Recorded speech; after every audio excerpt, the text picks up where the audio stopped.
Well, good afternoon, y'all. Like we mentioned yesterday, we were talking about potentially doing some live cut-ins if we have some of those stronger storms move a little bit ahead of schedule or just start to affect our Mother's Day plans throughout the afternoon hour. So wanted to hop on. We don't have any severe thunderstorm warnings as of yet, but wanting to hop on and talk about kind of some of those thunderstorms that are ongoing right now, especially for those out there in Carroll and Montgomery counties, especially pretty much right on top of Vaden right now. This is just kind of one of the strongest storms we've seen all day today. Again, still not strong enough to be or kind of meet that severe criteria, but strong enough that I wanted to go on, kind of give y'all an update, walk y'all through what all is going on out there. So let's just start off because we have a camera out there. Let's see if we can get a visual on that storm here, see if that can load. Take a look at kind of what's ongoing out there. So we'll have to see which direction this is facing, but those darker clouds a little bit off to the left of that camera. I'll have to see if I can get on a different tab off screen to see if I can rotate that for you guys. But 79 degrees out there in Winona, feels like 81. That southerly motion coming in around 8 miles per hour, kind of feeding in some of that moisture. So that storm just south of that camera that we can see out there in Winona, still that storm kind of out there in Vaden. But wanted to kind of get a visual on that, kind of just talk and walk you through the storm. You see another impressive storm out there towards the Duck Hill community as well. A little bit stronger storm kind of popping up out there kind of in the middle of nowhere, pretty much just along Highway 8, just south of Charleston and northeast of the Slater community as well. So that's been the strongest storm we can see. We can actually go through all our different threats. I wouldn't be surprised if this is kind of dumping some hail out there. It is trying to rotate just a little bit. You can kind of start to see some of that green and red start to mix a little bit, but this is also, the scans are coming in a little bit high up in the atmosphere, just that mesocyclone still rotating, so not really seeing anything on the ground. Again, that tornadic threat continues to be very unimpressive today, and thankfully we continue to see that trend as we continue into your afternoon hours. What I am kind of expecting out there is probably the potential for some of that hail to be falling and probably make its way down to the surface as well. So when it's safe and it kind of passes on through, if y'all have any pictures of that y'all want to submit, that way we kind of know what went through, how these storms are working, feel free to send those in. Of course, do not go out there right now trying to risk anything to send in those pictures. Don't need them that bad. Just wait for the hail to kind of move on out of your area, and then we can kind of get a good visual on that. But we can even populate that, kind of seeing that darker purple, just kind of showing the peak impact, which I'm kind of covering up, but those severe threats behind my head. So up to 1.5 inches in hail, not expecting it to be up that high, but 1 inch hail kind of in that lighter shade of purple. And we can clear this before I do it again on that lightest shade, 1/2 inch out there within the Vaden community. So would not be surprised if some hail is falling. All the green is kind of showing that heavy rain, which I know you guys are definitely hearing outside. But one thing that I also want to note with this, we can go back to reflectivity here. Just show y'all. I mean, y'all can see those brighter returns, and you can kind of see that spot right there. Definitely could be a hail core kind of moving on through just past the Vaden city out there. So I know y'all probably heard some of that hail moving on through the city and kind of moving on out kind of closer towards the sticks and affecting those communities out there. But one thing I want to notice, that I'm kind of covering it up right there, those total strikes up to 193, and that's just within this storm pretty much. I mean, you can also say maybe a few lightning strikes up there just northeast of North Carrollton, but within this storm, we're already up to 194, so very energetic. I know you are probably hearing all those rumbles of thunder out there, just those storms continue moving on through, and we were talking about a few of those pop-up showers, kind of almost like that summer convective type of just pop-up showers and storms. That's what we're experiencing right now. So a few of those could be on the stronger side. We could be dealing with some hail out there, but those strikes kind of ongoing right now, coming in around 193. So still wanted to give you all a good visual on that. Let's go back towards our threats again. Still showcasing hail and rain. Again, if we were talking about anything tornadic related, we'd start to see those red colors. That would show you that wind shear starting to pop up those rotation couplets, kind of showcasing that wind starting to rotate within that storm, trying to make its way to the ground. And we're not quite seeing that. This is still going to be kind of just a hail-related storm moving on through. We can definitely see that here with our peak threats. So still wanting to get a good visual on that, and we can still go back towards our velocity, and you can kind of start to see some of that red start to mix in with that green. But again, with how far away this is from our radar, I can kind of still give you a visual right there. So Vaden is the city we're talking about as that storm moves on through. Our radar site's all the way out here in Monroe County. So it's sitting that beam super high up. It goes at an angle, and it's kind of scanning closer towards the top of that storm. And these storms kind of rotate a little bit higher on up, and that's fine. We'd just rather see that rotation elevated and not making its way down to the ground. So continues to be something that we want to continue monitoring very closely but still not too concerned about that at this moment. And thankfully, we aren't even seeing that severe thunderstorm warning either. So not quite meeting the criteria yet. Definitely one of the strongest ones we've seen so far. One thing I do want to notice is we were also looking at the debris behind the scenes, kind of showcasing this is what you typically would look at to see if a tornado has made it on the ground, but I think it's just the hail up there continues to kind of drop that CC just a little bit, just very reflective and changing of that orientation, allowing for that CC drop to occur. And of course, not very organized. You kind of see something very distinct, kind of typically just a blue circle. And we're not seeing that quite yet here. So again, that's our strongest storm right now. And we can kind of put this on a loop actually just to showcase kind of how the life of this thunderstorm has gone. I'll zoom out just a little bit so you can kind of see that move through the area. Maybe I'll shift that over for you guys.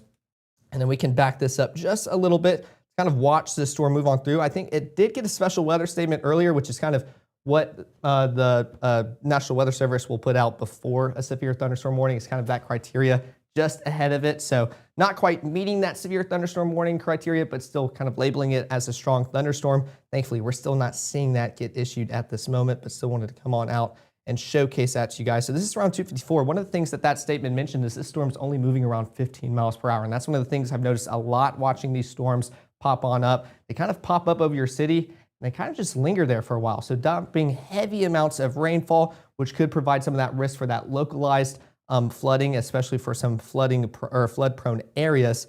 But take a look at this. This was starting or popping up.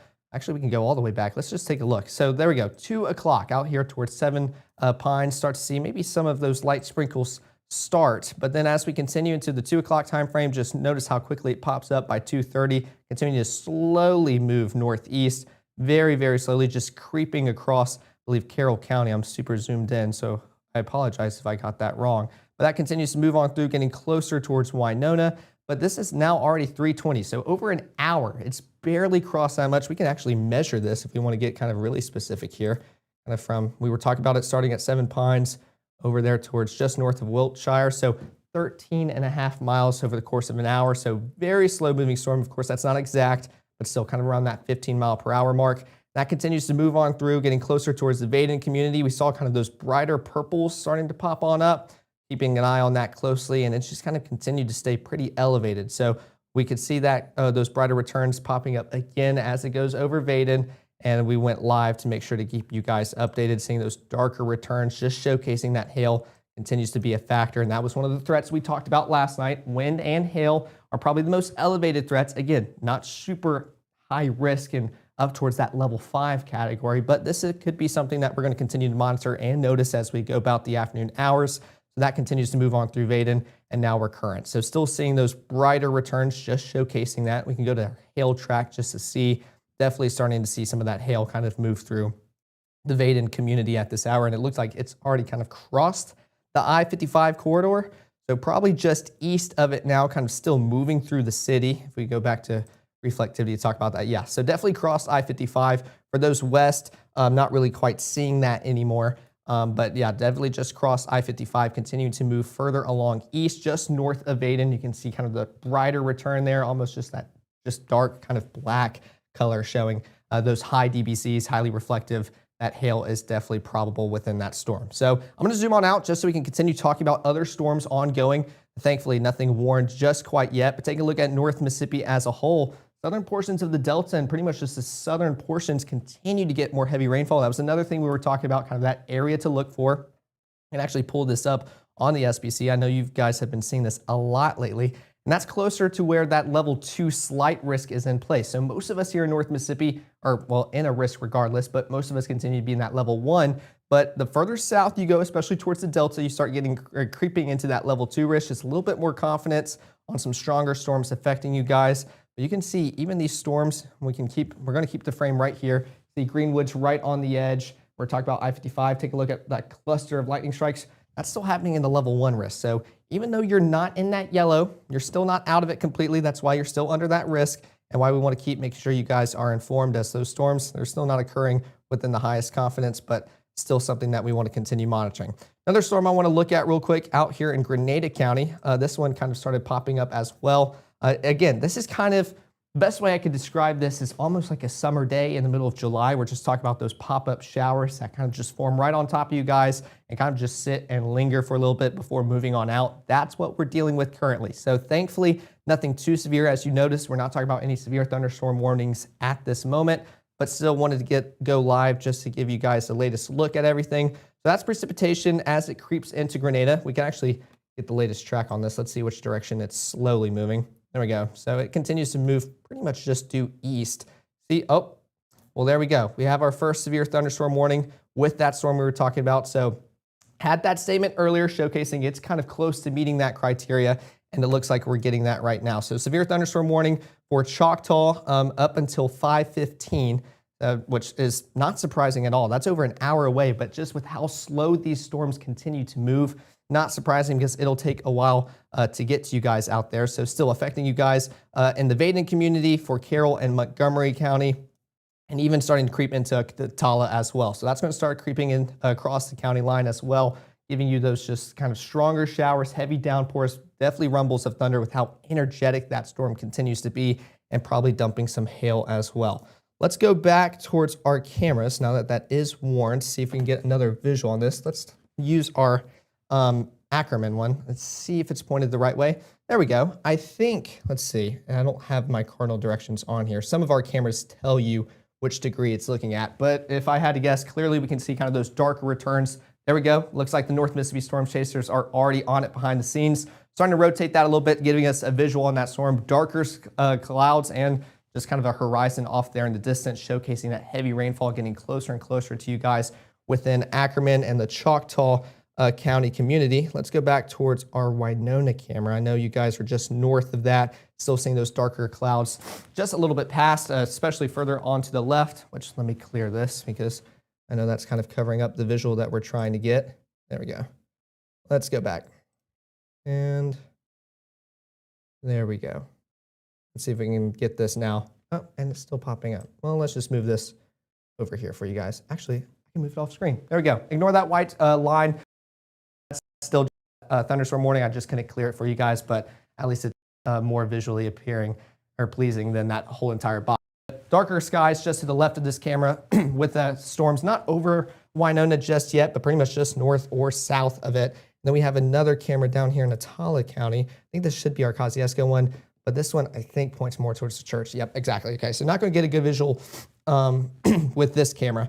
But let's go back towards our radar to talk about this storm that is now severe thunderstorm warned and met that criteria. If I had to guess, probably wind, which let me look behind the scenes because this app will tell me, because I think this one's just telling me kind of what counties. Okay, so yeah, up to 1 inch hail, wind reading or coming in around 60 miles per hour. So definitely meeting the criteria for both wind and hail. That continues to be the two biggest threats we're talking about. We're not talking about tornado threat with this cell right here. So the reason we have the severe thunderstorm warning is because of that hail, because of that wind continue to blow on through these communities. So still not quite talking about that tornadic threat as of yet, and hopefully we'll need to keep it that way for us much of the evening ahead. So let's take a look at that wind. Again, not seeing too much or anything impressive here. Let's look at storm relative. This is the one I kind of prefer. And again, we're still seeing that couplet right there, kind of that green and red getting close to each other, just with it being a stronger cell. We're talking about some of that rotation a little bit more aloft with those updrafts and downdrafts, but not quite seeing that closer towards the surface, which is definitely a good thing. Going back towards our threats, even this, I want to continue mentioning this. We're still talking about those green and purple colors. We're not seeing anything red related, which is a good thing, because once we start talking about red, we're starting to talk about that wind shear, that rotation a little bit further or closer towards the surface and a little bit aloft as well. It's not quite picking up on that just yet. So still very confident on that heavy rainfall continuing to dump over Vaden and that hail as well. Good news, even with that latest scan, you can see it was darkest pretty much right over the city of Vaden, and we're getting closer towards those lighter pinks or kind of purples. So still kind of hopefully seeing that hail core kind of dwindle on down. We can even go back towards precipitation, see if those colors are becoming a little bit less bright. So still seeing those purples, but if we go back just a few scans, yeah, I mean, take a look at that. We're going from kind of those darker, almost black color, just those showcasing those brighter returns. Even that was at 403. And then if we go to our latest scan, now that it became warned, we're not quite talking about that. So that hail core continues to be not as impressive as it originally was when this storm became warned. So definitely a good sign as this thunderstorm continues moving on through, which if it was moving at 15 miles per hour, let's put a track on that, especially with how tiny it is. Oh, there we go. Of course, those brighter returns are showing up yet again. So let's take, I'm gonna have to switch this. Do it this way. Actually, that is on the lowest one. We just don't really have many cities that it's affecting out there. That's fair. That's Mississippi for you guys. Well, for those, we can actually zoom in and I can just give you that personal look. So we're talking about for those out there in Poplar Springs, that cell's just a little bit east or west of you guys, excuse me, heading towards Poplar Creek as well. And it's pretty much kind of tracking along the county line for Atala County, getting closer towards those out in Choctaw County as well. Let me pull this up. There we go. Okay, and getting closer towards Montgomery County as well. So wanting to take a look at this as it continues moving on through. So not really kind of on track towards any cities, especially with how slow it's moving. I can't give you a storm track on that. But for any of you guys kind of out here in between all those cities, for Poplar Springs, Huntsville, French Camp, Shady Grove, Carmack, that cell is going to continue kind of inching its way closer to you guys. Again, not very fast. It's very slow moving. It's going to dump heavy amounts of rainfall. You're going to hear that constant rumble of thunder with all those lightning strikes as well. So make sure you're kind of inside. Stay inside for a while. This isn't kind of one of those where you can get inside for maybe 20 minutes, it blows on over. Still just kind of taking its sweet time moving on through. So want to give a visual on that. We've been zoomed in on this one for a while. Let's just make sure nothing else is warned within our region. That's definitely still a good sign. You can definitely tell where those storms are a little bit more prominent. We had a few of those pop up towards Memphis, towards DeSoto County earlier. Let me make sure I'm not missing anything. Okay, perfect. So yeah, had a few storms pop up a little bit further north up there, just outside of the Memphis region. Not as long-lived. Those kind of just pop up and dissipate for those out there in DeSoto County.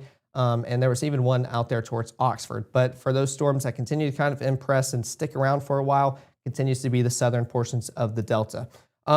We just covered that severe thunderstorm warning. I'm going to keep my eye on that. Let's go back up toward this one, continuing to inch closer towards Grenada. This is one that is starting to get some of those brighter colors as well. Let's take a look at those threats. We can start to see some of those light purple starting to pop up, just showcasing some hail is possible with this. We even put that Doppler on it. I think it's going to be half an inch. There we go. Half an inch of hail. Again, not as impressive as the one just further on south, which we can see why. It's definitely warned as compared to this one. So not quite talking about that. We'll go on a hail track, not seeing that here. And as compared to the one that we were just talking about, it'll be very evident if we're seeing that here. So definitely monitoring that. Let's take a look at the comments to see what you guys are asking. Looks like, when will they get to Starkville? It'll be a little bit. That was one of the things we were timing out earlier on today and a lot last night. These storms kind of continue almost just popping on up. That summertime convection can't really it's kind of the boiling water on a stove. They just kind of start popping up randomly, and it'll be a little bit longer until we kind of see that cold front start sweeping on through. Golden Triangle region had that rain and kind of those storms moving in later on, closer towards dinner time, so around 5, 6, to 7 o'clock, and kind of sticking around into the evening hours. So for those out there in the Golden Triangle region, you are still staying dry, but it's just a little bit to the west of you guys, kind of following along 82, getting closer towards I-55. So not quite making it to you guys yet, but y'all will start to see some of that rainfall later on this evening. Let's take a look at what else. I'm gonna have to look at the small font. Looks like y'all are just kind of saying where y'all are watching from. How do you think that will impact Franklin County? Franklin County, yeah, that was another one we were talking about last night and earlier today with Matt. We will start to see kind of these storms if those models end up verifying. That continues to be the biggest question on which one will do the best. We saw these storms kind of continue shifting on all the way through North Mississippi, eventually crossing the state line into a few of those Alabama counties that we cover, especially for those out there in Franklin and for those cities like Gordo, Reform, and kind of into Lamar County. And y'all were kind of along the same time frame with Golden Triangle region. Y'all just get these storms a lot later. So it'll be kind of later on tonight, kind of post-dinner time into the later evening hours and kind of sticking around throughout the overnight period. Good news is last night we were talking about somewhat of an overnight threat with some stronger storms. That trend continues to downtrend throughout the overnight period last night and what we woke up to today. So thankfully continuing to see that. So hopefully we can get these storms kind of just out of here. Of course, they're moving very slow. The good news is we're not seeing much activity as of right now, which is good because the later we see them means they have kind of that less energy, that less sunshine, fuel to act on. So definitely a good thing so far. So going back to this severe thunderstorm warning, again, for those in Natala County out there towards Montgomery and even into Choctaw, this warning is all the way up until 5 to 15 just because of how slow the storm continues to move on through. So we're still kind of tracking that as it continues going on through the area, which I think it was the camera. I think I got on the Ackerman one that they moved behind the scenes. So let's see if we can get a latest visual as that one gets closer. Yep, still seeing those darker skies off there in the distance for you guys out there in Ackerman. Again, not seeing lightning strikes with it, so some heavy rainfall kind of probably prohibiting seeing some of that lightning, and still just a little bit too far away, maybe not quite as energetic to see that, but not seeing any of that lightning super far off in the distance. You can even see for those out there in Ackerman getting some of those smaller showers just south of y'all city right now. Again, nothing intense. That's the edge of that warning that is extended into Choctaw County. So still got a ways to go until that cell that we keep talking about makes its way to you guys, especially because that warning is pretty much active until 5:15. So almost an hour until it potentially makes it towards the end of that warning and kind of this yellow box that you see here. So very slow moving storms, that continues to be the story. And one thing I want to kind of keep emphasizing as well, we're still seeing those brighter returns,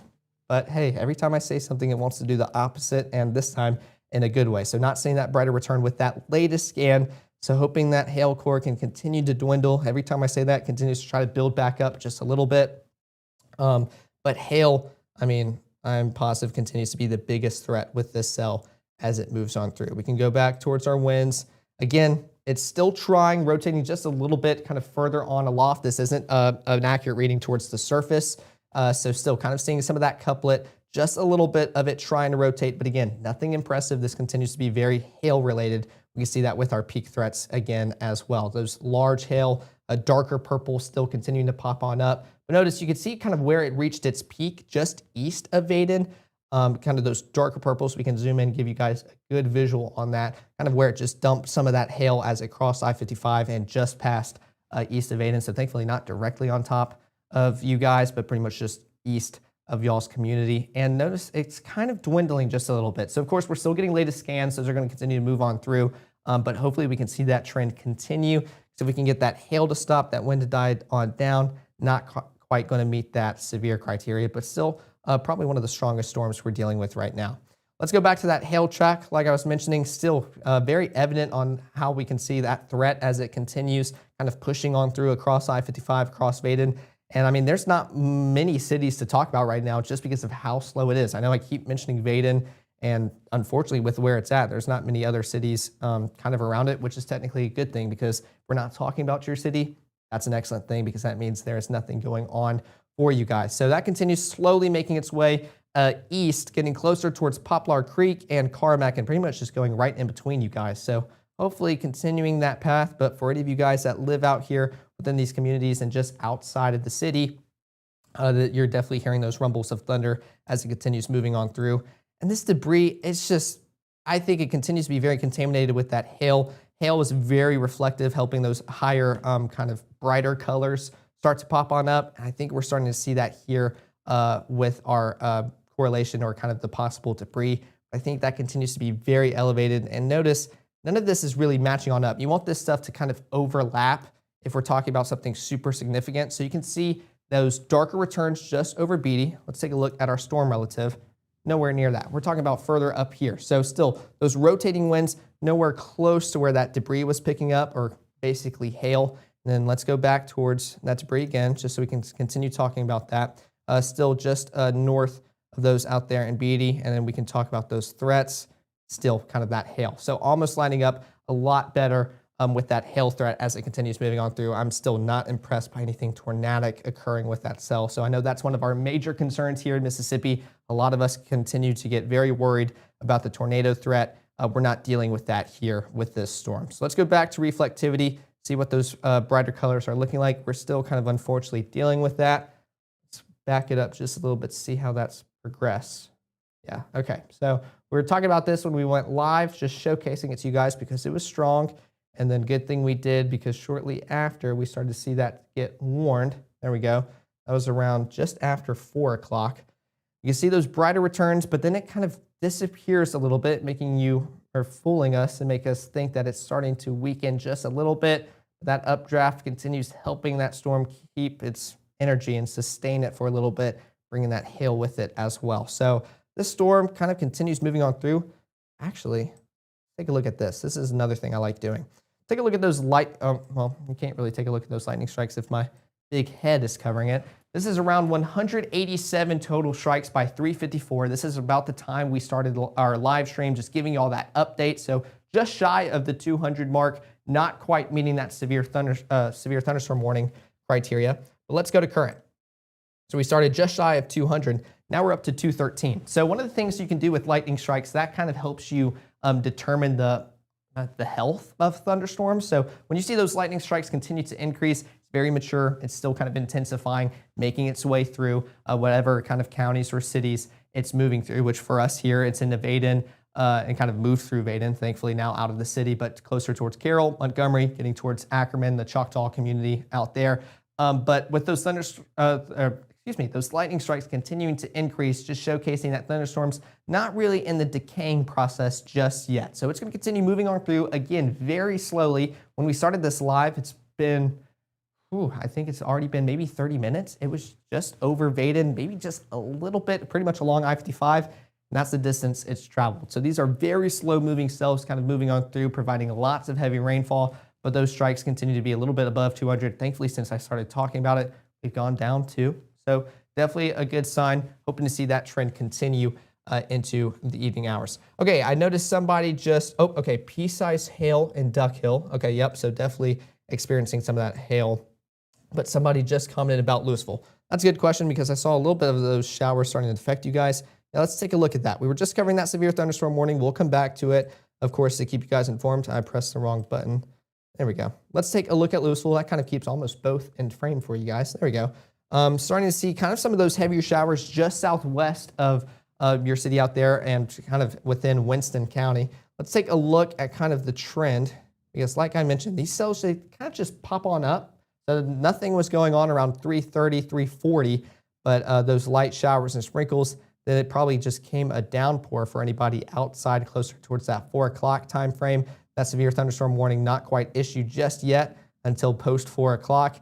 And this shower continues to kind of build on up, getting closer towards you guys in Louisville. And you're starting to see some of those white streaks pop up. That's showcasing those lightning strikes as well. So kind of still gaining some strength as it gets closer towards you guys in Louisville. Looks to me that it's not quite making it's a beeline towards the city, kind of more of that just northeastern track. So it looks like it'll stay just south. But of course, these cells can kind of start to shift directions. And that's one thing we really want to pay attention to, which way it travels and if one starts to move a different direction. So for those out there in Louisville, you're staying dry for now, but I know you're probably hearing some rumbles of thunder, and that severe thunderstorm warning continues to move in the direction towards you guys. But like we keep mentioning, very, very slow moving storms, not quite gonna reach you guys anytime soon, but something that we want to continue monitoring. So wind threat, yes, we can go back towards those threats here. Let's go back. Well, wind shear continues to not be a threat. That's as far as that rotation. Wind continues to be one. Let's go to our SBC graphic. We'll show you your day one wind. And this is one thing I want to highlight too. This is a great fact that Matt pointed out earlier. Most of us are in that level 1 risk, especially with that wind. Level 2 continues to be more elevated out there towards the southern portions of the Delta. We're starting to see some of that continue to play effect with that 60-mile-per-hour wind, just continuing to move on through with that severe thunderstorm warning. But when we want to start talking about destructive or significant wind, take a look at your risk. It's non-existent. So we're not really talking about anything super elevated, super high end with this severe weather system continuing to move on through North Mississippi. We'll still see anything is significant to us here in North Mississippi, especially if it knocks down a power line, causes some power outages. But when we're talking about up to like 75 miles per hour or higher, you can see that scale here with those darker blues up towards that kind of lighter teal color. We're not talking about that here in North Mississippi. So wind, it continues to be a threat here for us here in the northern half of the Magnolia State. But as far as significant or destructive wind, not quite the case. And even with our damaging wind risk, we're only in that level 1, potentially level 2 for a few of us here in North Mississippi. I'll shift that over so you guys can kind of see our entire viewing area. But on the grand scheme of threats, we're not even reaching that level 3, 4, or 5. So definitely, thankfully, on the lower end. We can even talk about that with our hail as well. Take a look at hail. Pulling that off, we're actually completely all in the level 1 risk. So that continues to be the story, which is why wind and hail were the story that we kind of keep wanted to emphasize with those threats throughout the start of the weekend and now. And even if we want to go towards significant hail, still not playing a factor. So we're not talking about anything like that. And if you also want to talk about your tornado threat, non-existent as well. So that's not even significant tornadoes, kind of those stronger, maybe EF2s, just longer track tornadoes. That continues to not play a role, and even just your normal kind of tornado outlook, non-existent here in North Mississippi. So let's come back to precipitation. I'll keep checking in on the comments to make sure everybody is doing good. Y'all seem to having a great evening so far. Please make the screen bigger. Let me see.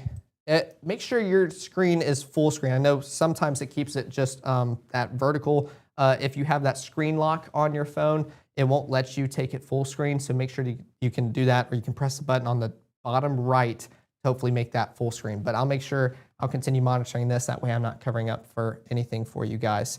Let's zoom back in on these storms ongoing here in North Mississippi. Thankfully, we're only talking about one severe thunderstorm, as that warning continues to stay in effect for those. Well, it was for those out there in Carroll, but that pretty much already moved on out. So you guys are good, just kind of dealing with some of those lingering showers. Oop, there we go. I'm doing it again, kind of covering up some of that for you guys. That thunderstorm kind of already moved on out for you guys. So y'all are still technically in that warning. Wouldn't be surprised to see them kind of shave that off.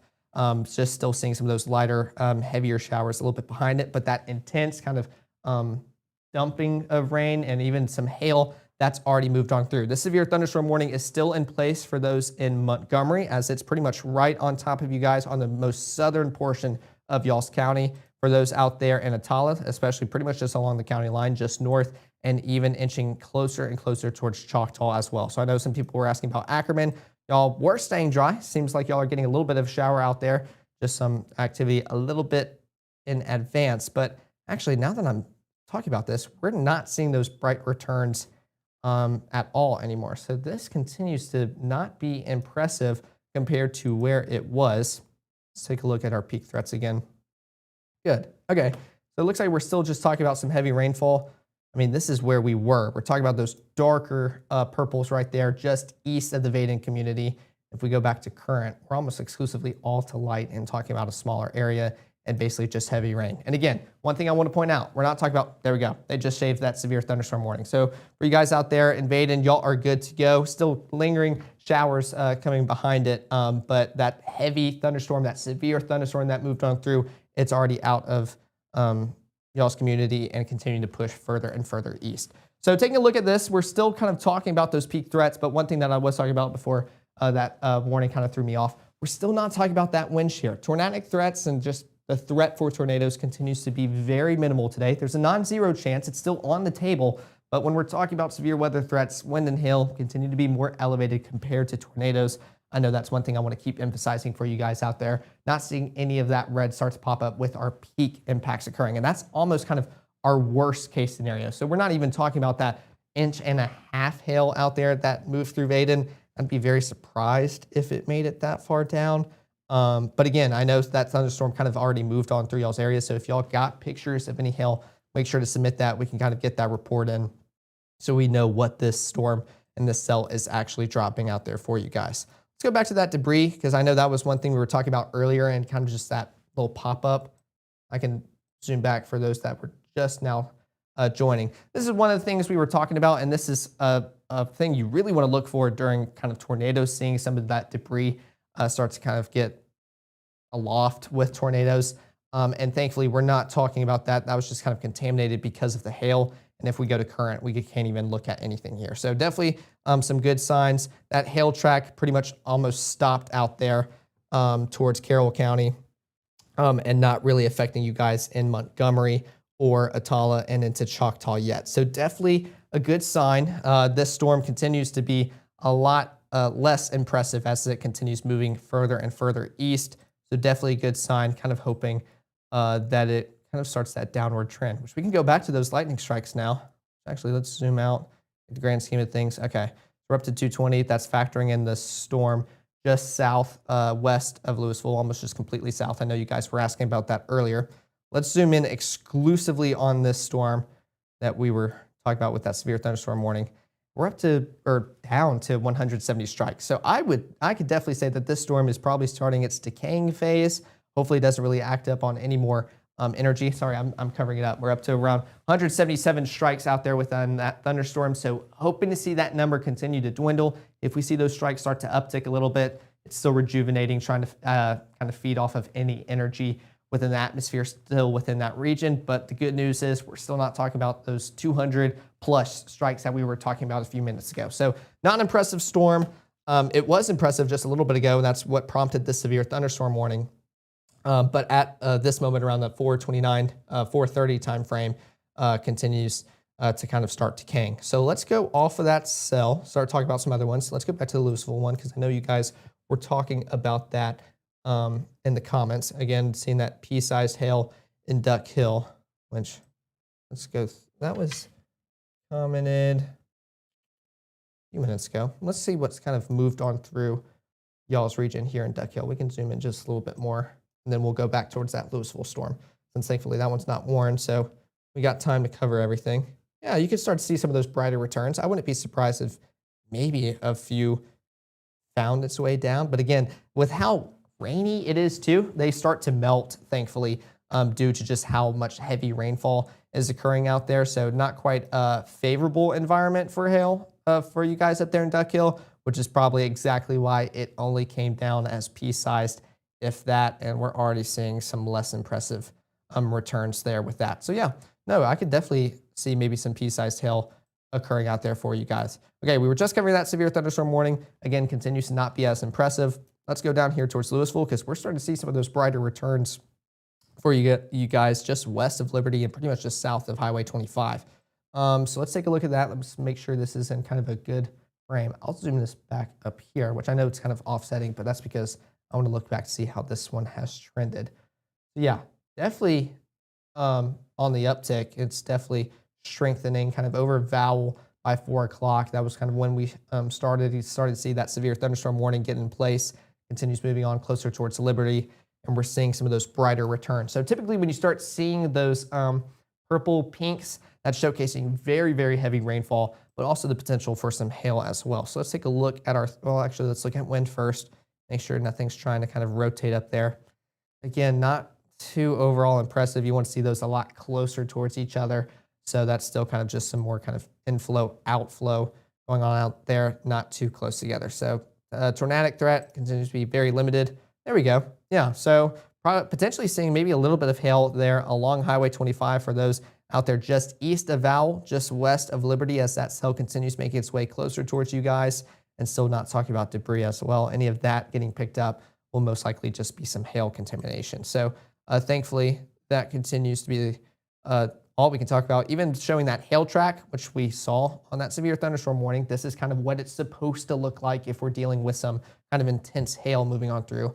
And going back here, yeah, you can't even find where we were talking about not seeing that. So not too overall impressive. I'd be surprised if that hail's making its way down. If it does, it's probably coming down as that pea-sized hail that that person commented for those out there in Duck Hill. So definitely a good sign with that cell. I know some of you guys were asking about the Louisville community. So definitely seeing some of those showers get closer towards you guys. But I don't think we're talking about anything impressive. Nowhere near like that severe thunderstorm warning as well. Let's go back up further. Well, actually, we haven't really covered anything up super north, kind of closer towards DeSoto County, just south of the Memphis region. We'll come back to all those showers, but we've been talking about them for a little bit. For those out there in Commerce, Banks, Cub Lake, y'all are starting to get some of those heavier showers. That's about it. Let's put on our threats to see if we can talk about hail. Looks like we're not. Definitely a good sign. Not going to spend too much time up here just because there's nothing intense. And just across the state line towards Memphis, y'all dealing with some of those showers as well. But again, just some of those brighter, kind of just darker reds popping up, just showcasing some heavy rainfall. So that continues to be it. The further north you go, all our attention continues to stay further down south, southern portions of the Delta. That was going to be the area I was going to continue to keep a close eye on today. And so far, it's continuing to verify with those kind of just heavier showers moving on through. Grenada County continues to be kind of a little stronger cell moving through and getting closer towards I-55. Let's zoom out just a little bit. I'll shift this over. Again, looks off center, but I just want to see how this storm has trended within the past little bit. So saw those brighter returns over Oxbury. Oh, there we go. Even just north of Hatton. to probably try to dump a little bit of hail out there, just some heavy rainfall. So that's around 3:40. So we're getting almost closer towards the hour mark, and it's only made it towards Holcomb. Yeah, go closer towards Bow Springs. So definitely slow moving storms. I mean, you can think about taking that drive and going between Minter City and Holcomb. It's not going to take you an hour. So just very slow moving cells continue to be a story. Looks like another kind of brighter return out here towards Cleveland. That was one I was watching earlier today. It was still not impressive. I think this was around 2:30. I was just kind of watching the camera, just heavy rainfall. Weren't even talking about lightning strikes. And I mean, there's only 8 within that. So not too much going on out there. Let's go back to our severe thunderstorm warning and towards the Winston County, because those continue to be the most impressive ones. And even that continues to be a little bit of a long shot now because they continue to downtrend, which is the good thing. And I say downtrend for those kind of just joining. Meteorologist Caleb Edelblut covering some of those showers and storms we've been letting you guys know will start to affect some Mother's Day plans. Unfortunately, affecting a few of us a little bit earlier as compared to the rest. But thankfully, after these kind of stronger storms move on out, you're going to be good to go. Just still kind of talking about some lingering moisture into the overnight period. So let's take a look back at the severe thunderstorm warning. I'm going to shift this over just so you guys can kind of see what we've been talking about lately. This was a stronger storm just a little bit ago, just dropping kind of that constant hail. You can see those darker returns popping on up, but kind of embedded within that pink. Let me show you kind of what I'm talking about here. This is kind of what you look for some hail. So definitely kind of right over Vaden and that community as it moved on through. We can even shift this over a little bit more. You can start to see that become very evident. But if we were to zoom back out and talk about where we are now, nowhere near that. We're not even talking about those brighter returns. We're getting up towards the pinks and the purples, just showcasing some heavy rainfall and maybe some pea-sized hail if we want to go back towards our threats, which I'm actually kind of surprised it is that elevated. I just don't think it's making it. I think that's picking up from stuff earlier. Let's get back to our precipitation. Yeah, it's already shifting a little bit more further east. I think that was earlier. I'd be very surprised if that's ongoing right now just based off how reflectivity looks. But still, hail continues to be the biggest threat with this severe thunderstorm. Kind of moving on through, we're not talking about anything tornadic related with this. We are talking about some wind gusts, as I think this warning came in around 60 miles per hour. So very windy, probably very rumbly as well. But one thing I want to notice, we talked about those lightning strikes earlier. We're down to 155. So this storm continues to dwindle. I don't really want to talk about it while it's on the peak threats because you guys are probably more familiar to seeing something like this. There you go with some of those brighter returns. So it is probably still trying to kick out just a little bit of hail. But those lightning strikes continue to not impress as much. We were up towards above 200 strikes earlier with this cell moving on through. So now we've gone down over 50 and getting closer towards that 100 mark instead of that 200. At least once we cross kind of the decrease by 4, we'll be a lot closer towards 100. But by the time I've been talking about it, we've already gone down 3. I started around 155. We're down to 152. So not quite seeing as energetic of that storm. Continue moving on through. Oh, nice view on Cleveland. Thank you, James. Let's take a look at that. Hopefully I didn't miss that too long. Let me see. Here, wait. Let me zoom out. I don't want to click the wrong one. Because I was watching that Cleveland camera a lot earlier.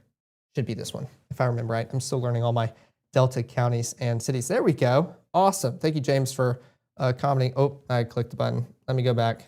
So sorry, guys. Let's take a look at that Cleveland camera, showcasing that heavy rainfall ongoing. You can kind of see those rain bands. Notice where it's a little bit clearer, not quite talking about that rain. Farther east you travel, we're kind of further to the right. We don't really know cardinal directions on this one. You can start to see that rain continue to drop, become a lot heavier further towards the right of the screen we go. So just showcasing that rain continue to dump down. Want to see, we're probably not going to be talking about lightning strikes with this storm. I didn't really see any over Cleveland. You can kind of see that small little blip we're talking about, and I'll even stand on this side just in case those darker skies can yield a flash of lightning, but not too energetic of a storm out there. Temperatures around 81 degrees. You can see above my head feels like 82, and that dew point around 66. And that was another thing Matt was talking about earlier today. If our dew points were in the low 70s, mid 70s, then this would be a completely different situation. That confidence would be a lot higher with the potential for these severe storms. We're only in the mid 60s, and that's not too bad. It still provides some fuel. We're still kind of moist and kind of muggy out there, and we can see that clearly here with the Cleveland Skycam. Big thanks to North Mississippi Storm Chasers for continuing to provide those cameras and put up more for us out there across North Mississippi. It gives us an excellent visual. But with our dew points only in the mid-60s today, kind of limits that severe weather risk, and that thankfully continues to be the trend. And most models, I was even talking with Matt behind the scenes, they just continue to downtrend as well. So everything we saw last night at 6, still not quite reaching that criteria either. So definitely a good sign. Yeah, this is the Cleveland show. Yeah, no, that's very fair. I was practically just watching the Cleveland camera for 30 minutes earlier, and it was a great time just watching that heavy rainfall. No need to go live because it wasn't even energetic or anything, just heavy showers moving on through, and we're still only kind of talking about that one severe thunderstorm warning, which I wonder how long they're going to keep it, just because it is still trying to dump out a little bit of hail. But again, I'm not quite impressed with it still, but there we go. I mean, you can still talk about, almost covering it up just a little bit. Some of those brighter returns still showcasing a little bit of that hail. Let's continue talking about that. I'll keep double checking the comments. We're not getting too many right now, so that's definitely a good sign. Sorry if I go off screen. The chat, it's very tiny on the place I'm at right now, but wanting to make sure to keep you guys informed in any questions you have. There we go. We're already getting those brighter returns. This storm continues to do its best to keep its kind of fuel and motivation going. We haven't talked about wind. Again, I mean, I'm not surprised by that, just because this is one of our stronger storms. We kind of talk about those mesocyclones, those rotating storms. They were seeing that above our heads, kind of further up in the atmosphere, not quite making it to the surface. So again, something I'm keeping my eye on. That's why I want to keep clicking on our storm relative wind to kind of see if we're seeing some of those tighter couplets. But again, our threats just continues to be very heavy on the hail side, and of course those heavy rains. So for any local flood prone areas, that continues to also be a risk today, just because of how much these storms are just dumping and how slow they're moving. That means it's not going to be very quick. When it pops up, moves on through, it'll just kind of sit on top of you guys for a while. So still just kind of letting that storm continue to move on through. Let's put a few of those kind of doppers on there. We could see up to 1.5 inches in hail. Of course, this is peak impacts. That's what you can see at the top of your screen here. Not quite seeing that ongoing right now, but worst case scenario, we could see up to 1.5 inches, but that's kind of reaching that significant hail category.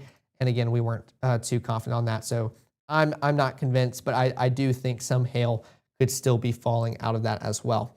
Shear, we're starting to see kind of just some of those pop up all across North Mississippi. Again, it'd be very, very bright to kind of sound the alarm bells off if something extreme was ongoing. We were talking about some of the wind rotating just a little bit, but as you can tell, is very minimal. So not too concerned about that tornadic threat. That hail track continues to be still impressive. I mean, you can tell where it was a lot more elevated out there towards Vaden, just east of the city. But as it crossed county lines closer towards Atala and into Montgomery, it continues. Let me keep this on just in case I don't miss any notifications.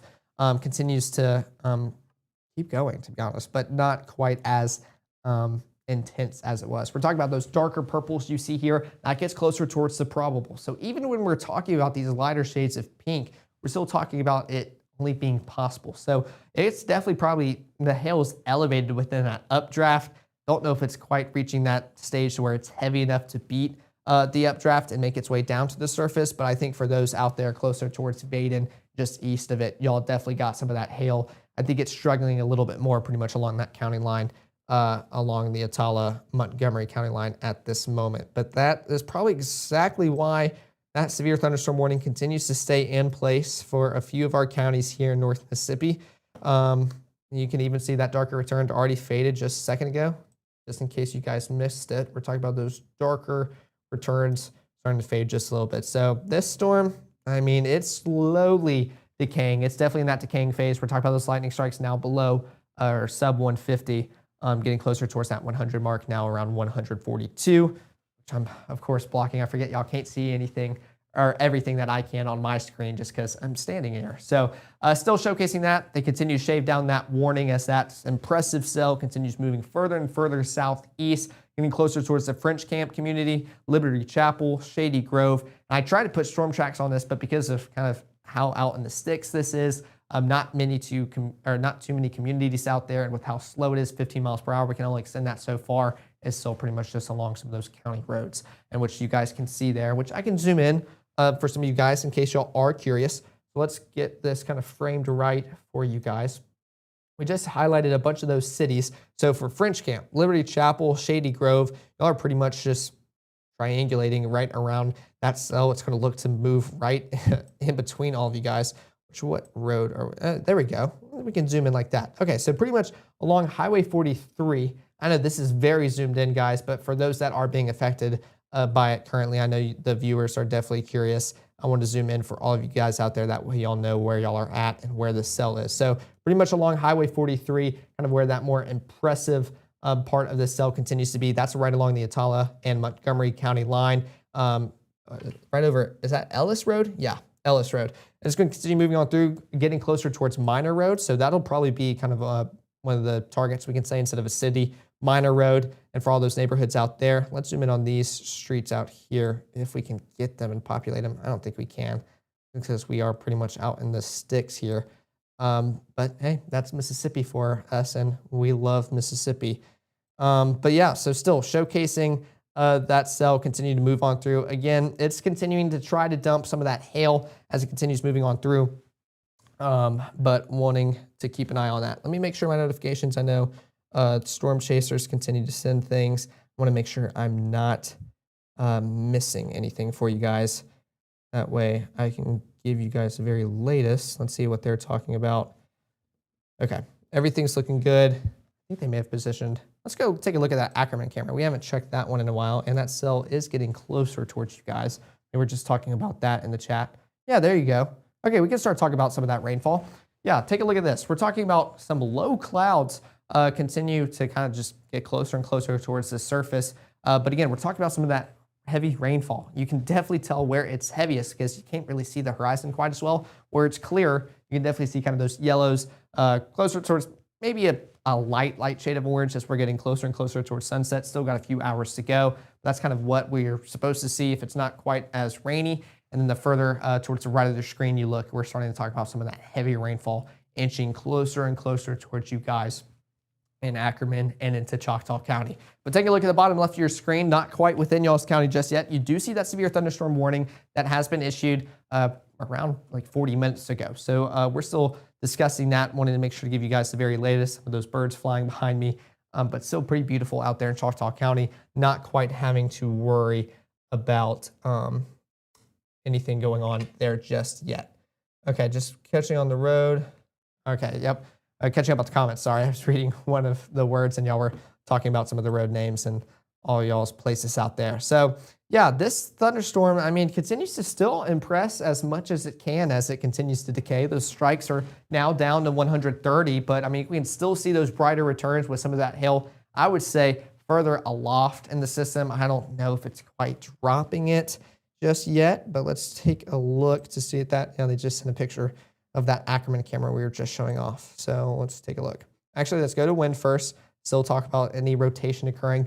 Nothing impressive, but still kind of trying to showcase some of that rotation occurring further aloft within that storm we just saw on our Ackerman camera. There's definitely nothing reaching the surface and the ground. So don't have to worry about tornadoes still with this cell. The severe threats, which that's actually a really good sign. Let's take a look at that. Okay, so our peak threat, or showcasing that hail kind of right along this road, which we can, was that Highway 35?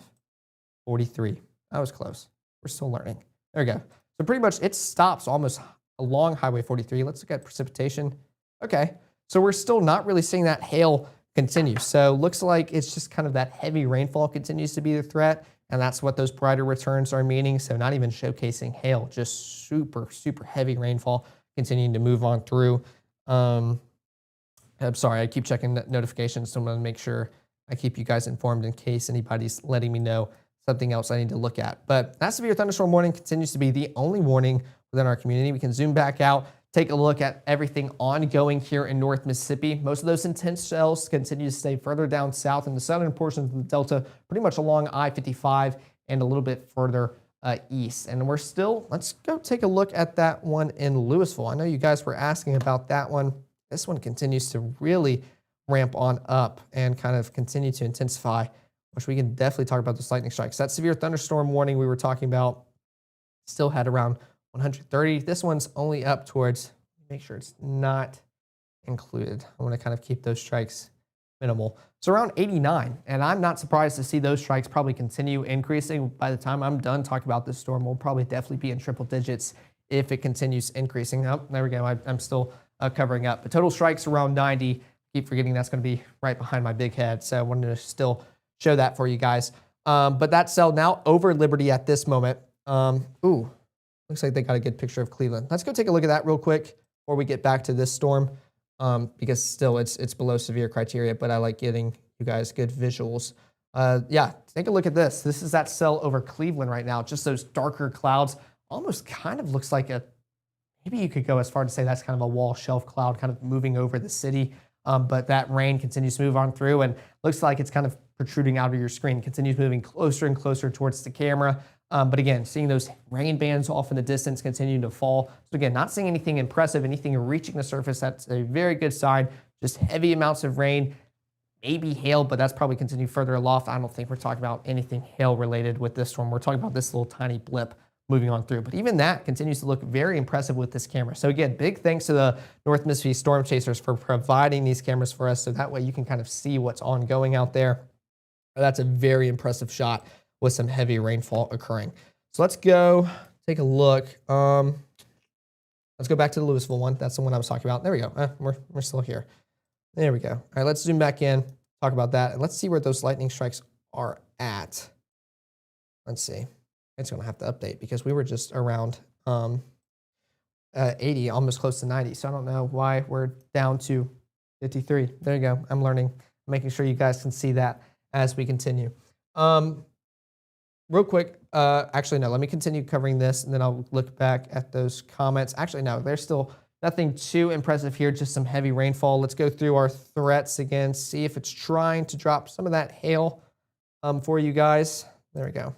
Take a look at that. Yeah, again, very minimal. If that, again, that's just the possible kind of color, just showcasing that hail is possible. Whether or not it's making it to the surface, not quite with something of that low confidence. And based off reflectivity, I wasn't really going to think it was making it that far either. But some heavy rain affecting you guys out there. Real quick, I was looking at the comments. What's expected for the Greenville area?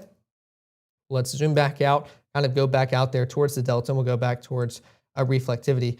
Greenville was one of the areas I was kind of keeping an eye out for, which I actually make it to where you guys can kind of see yourselves out there. Not quite seeing that rainfall just yet. I wouldn't be surprised to see kind of some more move on in, but we're still kind of noticing all of that's a little bit further northeast of y'all's community right now. So hoping to keep it that way. Y'all continue to stay dry.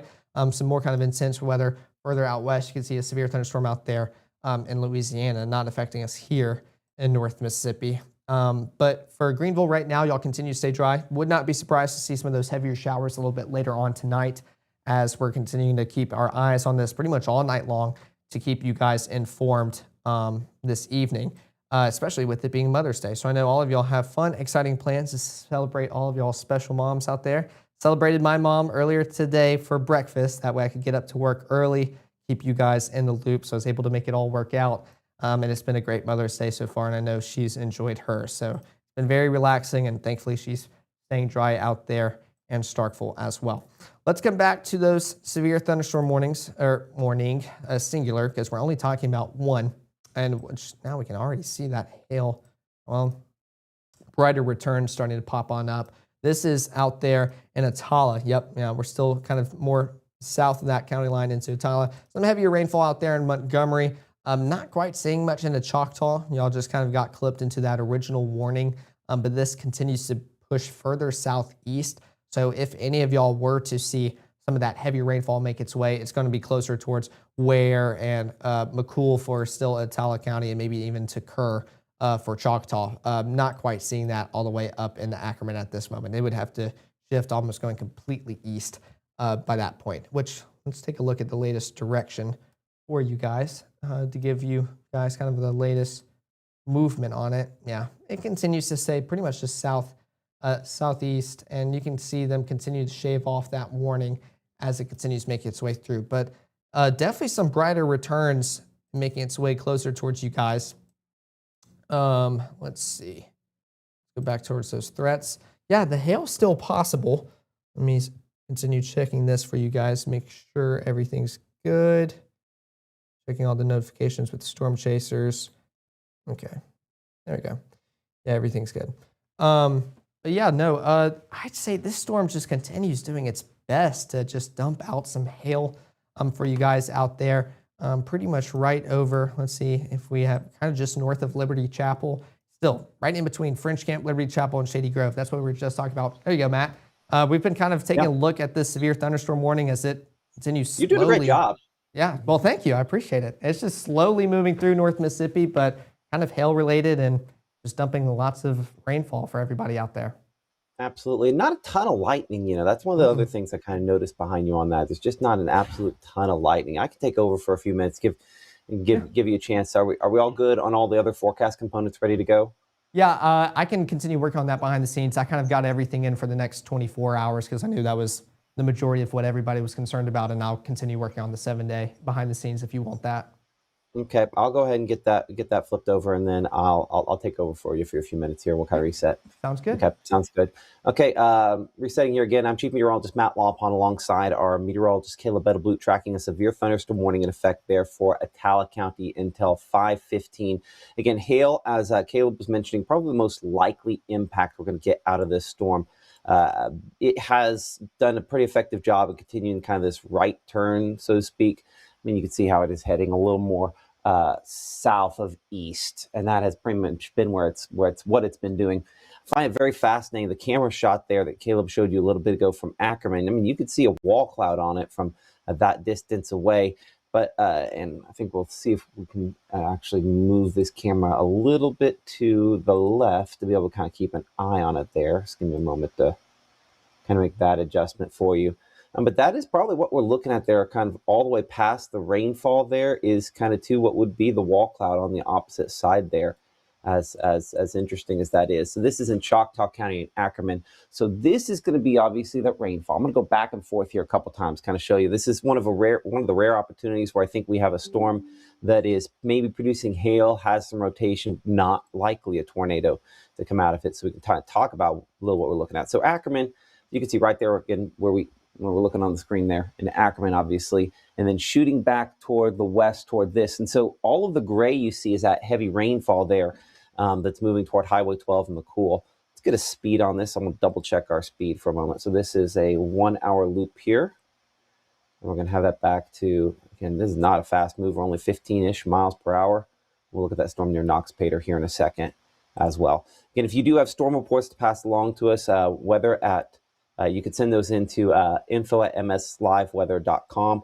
Honestly, obviously, the best way is using the Mississippi Live Weather app. We'll put the QR codes there on the screen where you can go ahead and follow us on that. I'm going to have to change that, but that doesn't automatically change over like that. But yeah, as you can see there, certainly recommend that you download that app. It is free and available for all the different devices that you could want to use to track out severe weather and storms. I'm going to track the hail potential again. That's what this is here. And it's just not very fast moving. I'm up at the 20 just because I'd rather be too fast than too slow. Let's go down to 19 miles per hour. It's just not moving quickly at all. And we're going to take that out, we'll say 20 miles, because this is one that could potentially hold together a little bit longer. Drag that list of the people on the track there down slightly more. We'll drop it down to pretty much everybody that we can get in that there and widen it just a little bit. So again, McCool, we're looking at about 5:16 for you, 5:19 Bowie's Chapel, Kerr at 5:36 there, 5:43 at Rome, Ford at 5:52, and McMillan about 5:59. So as you can see, that would take us just about an hour out and up to our newscasts that we have then. Let's go out a little farther. It would take to Louisville before we got there. We'd be looking about 6:11 if it doesn't pick up any speed. Obviously, we have, I think the heaviest part of that probably slides just south of Louisville. I'm going to change the angle just a little bit more. But it'd be close to Louisville, south side there. Knox Pater about 6:23. Of course, we have one over top of you right now in Knox Pater. We'll get a storm track on that storm. I'll clear this off and head down there.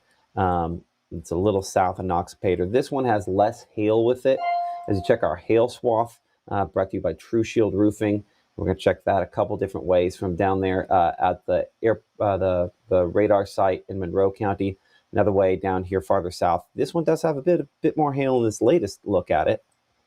Let's do a comparison.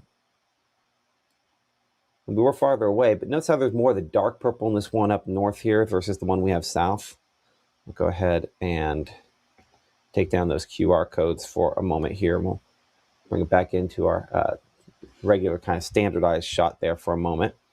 And yeah, you can see how the purple, there's still some of that there, the darker purple. Again, more on that one. That's the reason that's prompted our severe thunderstorm warning versus our storm farther south.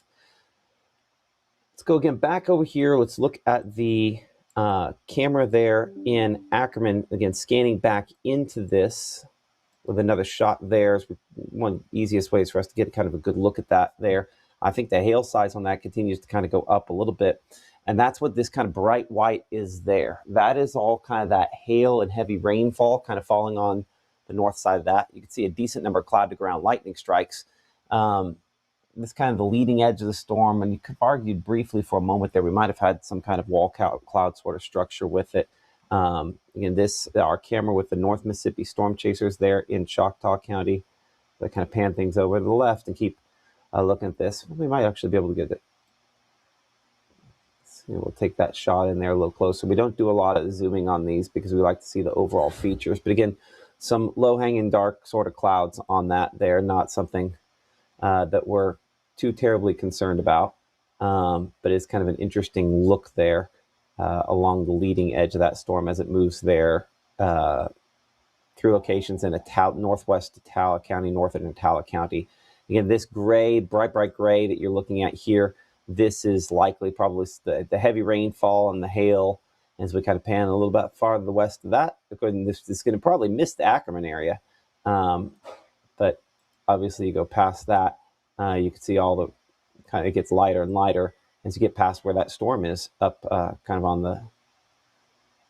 the northwest side there. But yeah, so that's the shot there of the storm west of the Ackerman area. I got to pan a long ways this direction to see more sunshine kind of coming in completely on the other side of the storm.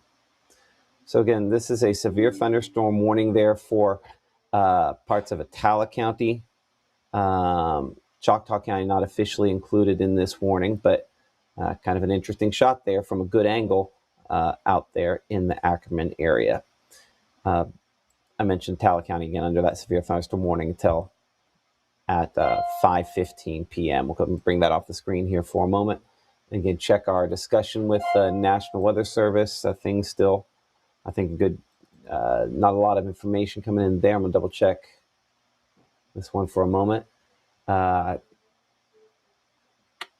Continuing again with the potential for hail that could potentially be up.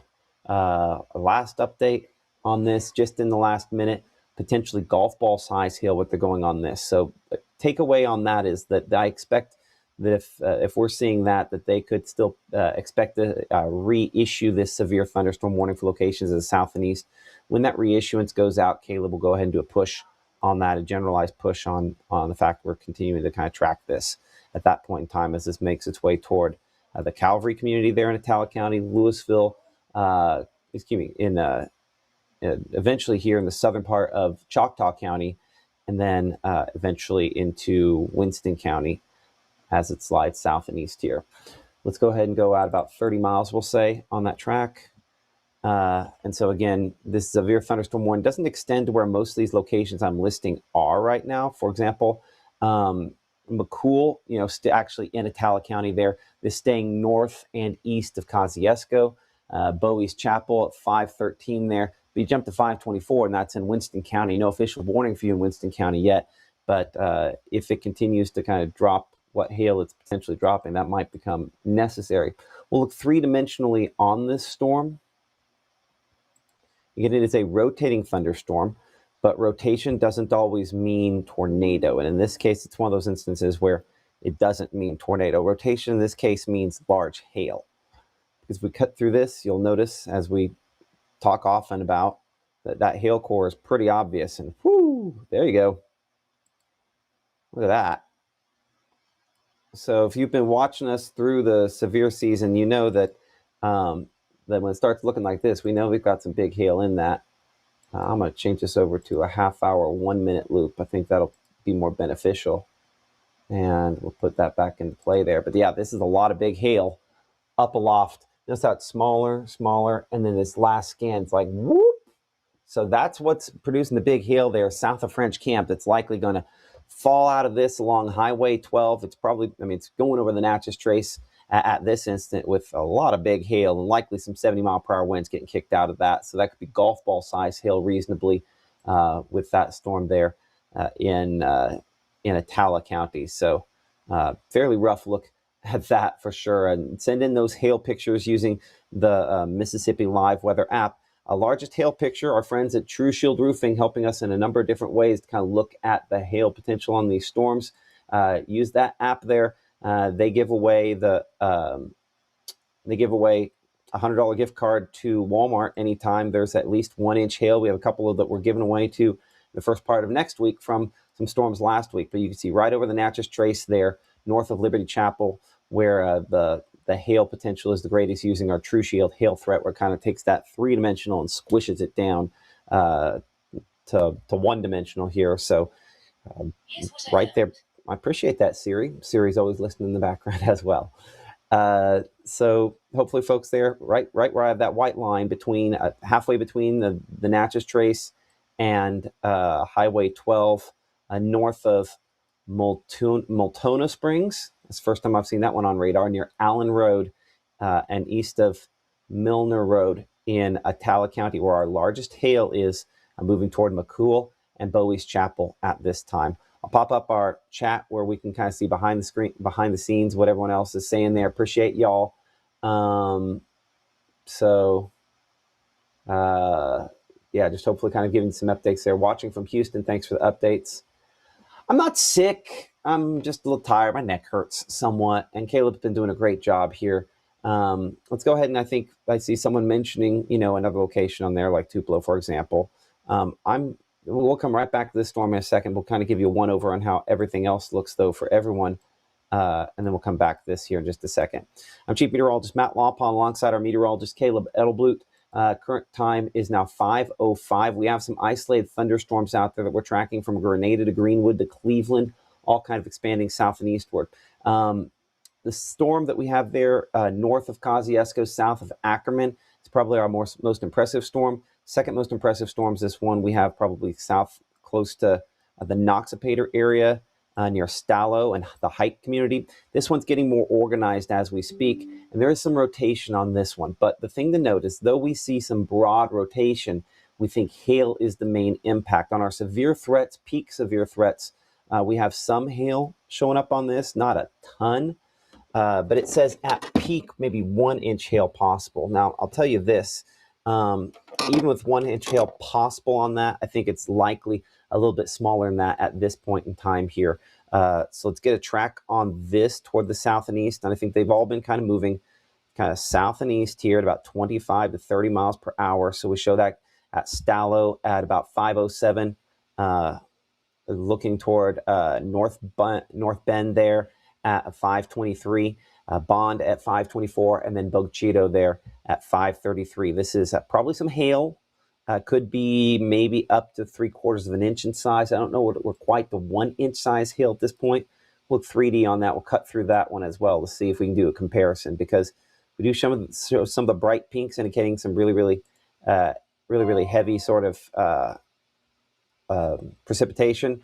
But do a comparison here for a second. Though farther away, this one is a lot stronger, taller, and will likely prompt a new severe thunderstorm warning that does extend into western parts of Winston County as it kind of moves that direction there. So if for folks ahead of this, hopefully they're aware that, in fact, I think that warning might have just come out a second ago. So we'll look at that and get a track on that northern storm. Yep, they've gone ahead and issued the new severe thunderstorm warning on this for Choctaw County, parts of Winston County, and Attala County until 6:15. This is Doppler radar indicated large hail that could potentially be hail up in excess of an inch and a half in size. On the warning, they mentioned 1.75 inches, 1 3/4 inches, the size of the hail possible out of this. And we can definitely see that big kind of purple blob that you'll see there is that hail, some of which is falling, big hail falling now south of French Camp, between French Camp, between the Natchez Trace over here and Mississippi Highway 12 right there. Some of the times on the screen still remain valid there. McCool, we're looking at about 5:11 for you, some large hail likely to fall out of this. I'll put this back into a 30-minute loop here, get that rolling for you.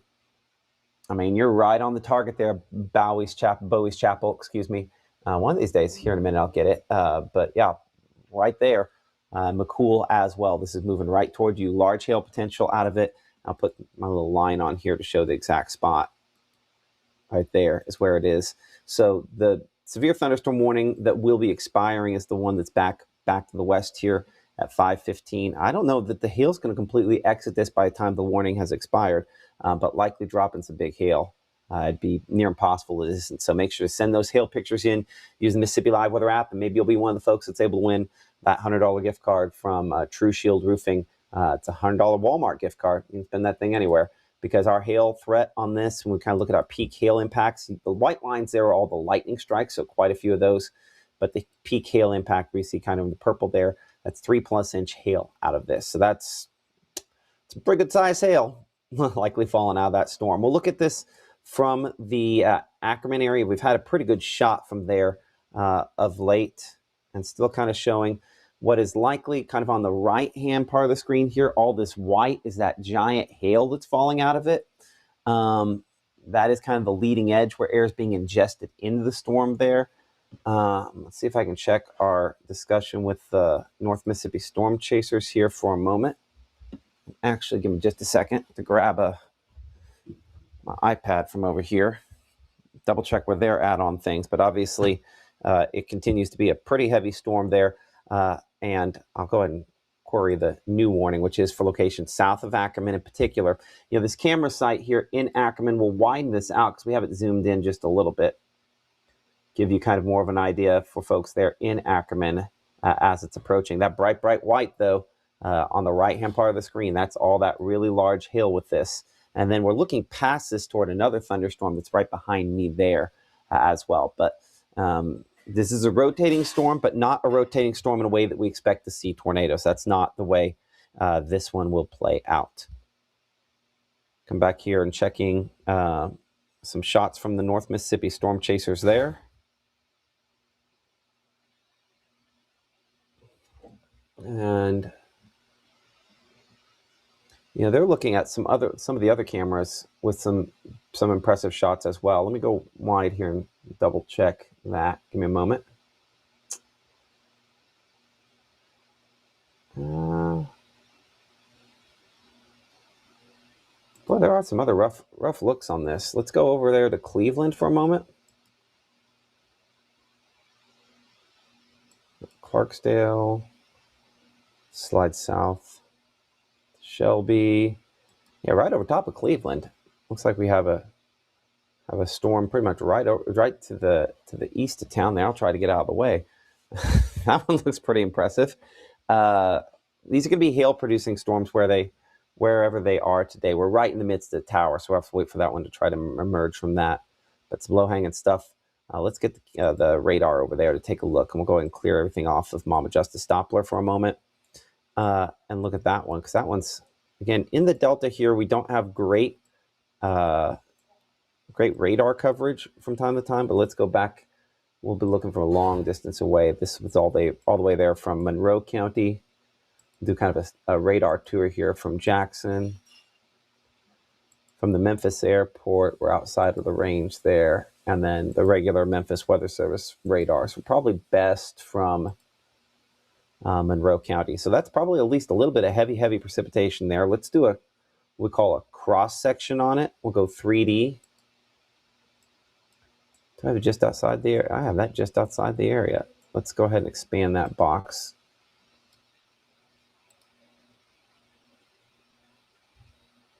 Hold on. There we go. And that should give us a better look at that. go ahead and do a slice. We'll sometimes call this RHI, or cross section. Well, we're looking a ways up. It's obviously still well above the surface. So this would be 10,000 feet. So this is not nearly as high with some of that hail as what some of the other storms are. We'll get a motion on it and a track on it. But considering all the big hail we have out of that other thunderstorm, I think we'll concentrate a little bit more on that one here for a moment after we get past this. But we'll do want to get you kind of a storm track on that one there. Put that into motion. We'll do a 1 hour loop. Not really moving very fast. In fact, I'd be overdoing it to say 30 miles per hour that we had on the other thunderstorm. So we'll track this towards Schlater, we'll say. We'll go 25 miles per hour there. We show Ruleville at about 520, Cottondale at 524. Now, if that were to kind of pull a little bit more back toward the south, which is entirely possible, we'll adjust that there. We'll take that out. We'll say about 25 miles to go the whole hour there. And so McNutt we show about 548 for you, Schlater at 552, Rixwood at 554, Shell Mound at 603, 607 Wildwood, and Wakeland at 613. This is Doppler radar indicated hail, but I think mostly really heavy rainfall. We'll see if it really picks up to that next level. You can clearly see there's a difference in class, though, between that storm there. We have one near Winona getting a little bit stronger, so we'll take a look at that one here in a moment. And then our big hail down here in our severe thunderstorm warning. So we're going to hit the severe thunderstorm warning, then we're going to go hit the hail on the other storm that we have up there toward Winona. So here's kind of our latest scan. We'll go 3D. That one still is a pretty impressive little storm down here. I'm going to look out of the corner of my eye on our Ackerman camera. Yeah, still showing good, solid structure on this storm. We'll leave it on the latest scan. And, you know, the reason we're kind of looking at this 3D look here is because when we cut it down, all of this is just big hail, this kind of purpley black stuff that we show high up in the sky. Compare what we have on this versus every other storm we have out there. Number one, you're not going to see it on any of the other thunderstorms, right? Nothing that even resembles it. So that helps us to kind of bullseye in on this one being a strong storm that could produce some big hail. And that black you see on the lowest scans, that is that hail falling out of this near McCool, back up there to west of Bowie's Chapel. So this is a rotating storm, but sometimes rotation means tornadoes. And in this case, rotation just means big hail. So near Mississippi Highway 12 and McCool there is where this is likely dropping that really big hail right now along 407 and 12. So I'll do kind of a track like this, what we call kind of a swath track sometimes. I have to go fairly wide, apparently, to get 25 miles an hour.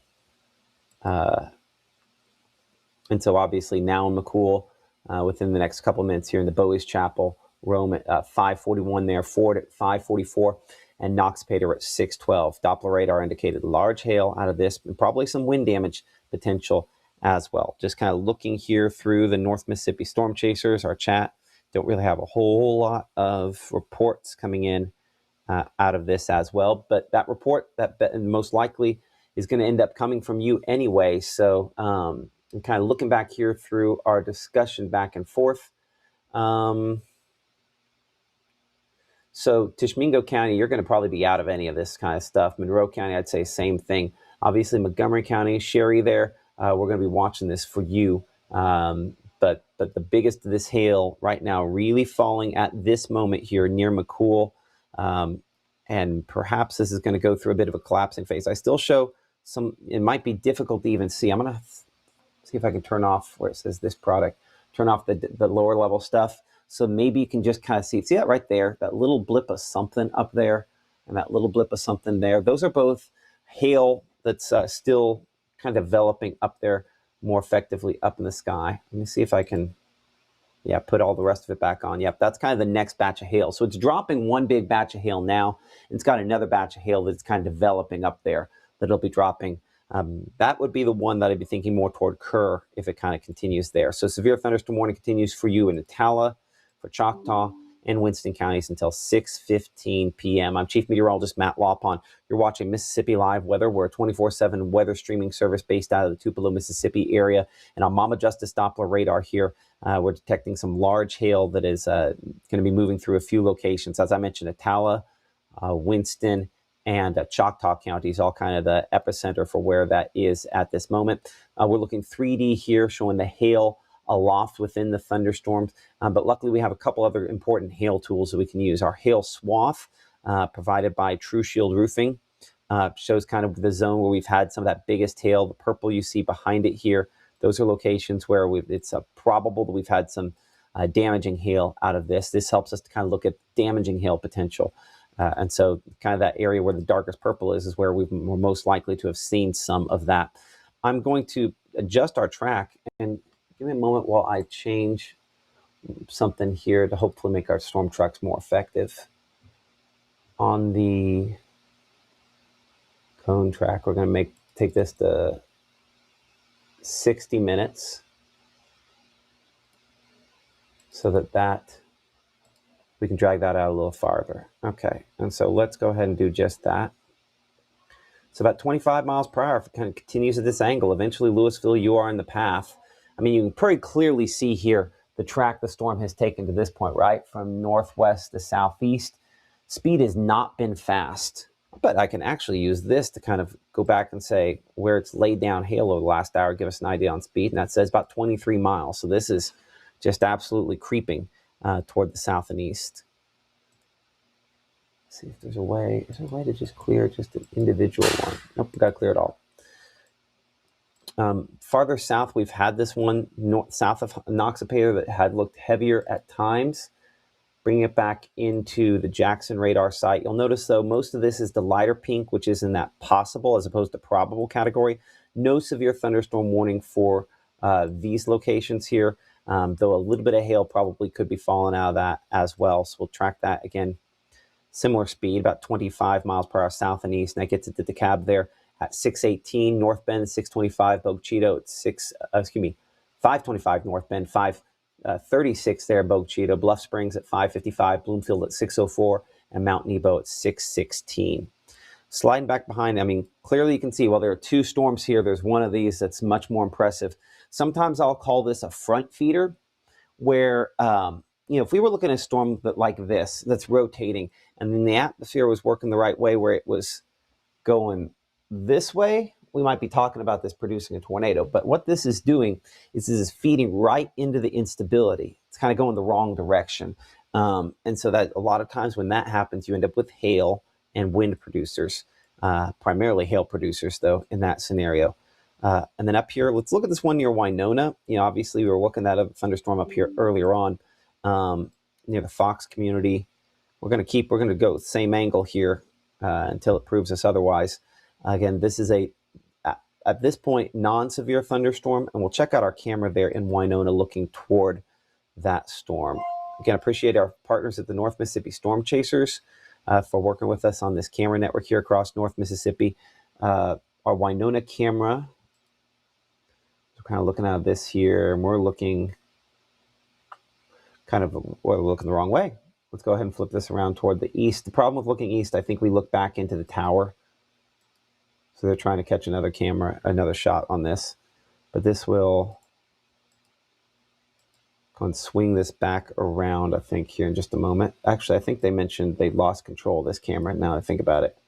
The problem with these being on towers is sometimes they take lightning strikes. Yeah, I see James texting me. I appreciate that. James with North Mississippi Storm Chasers. Hardest working man in weather in Mississippi.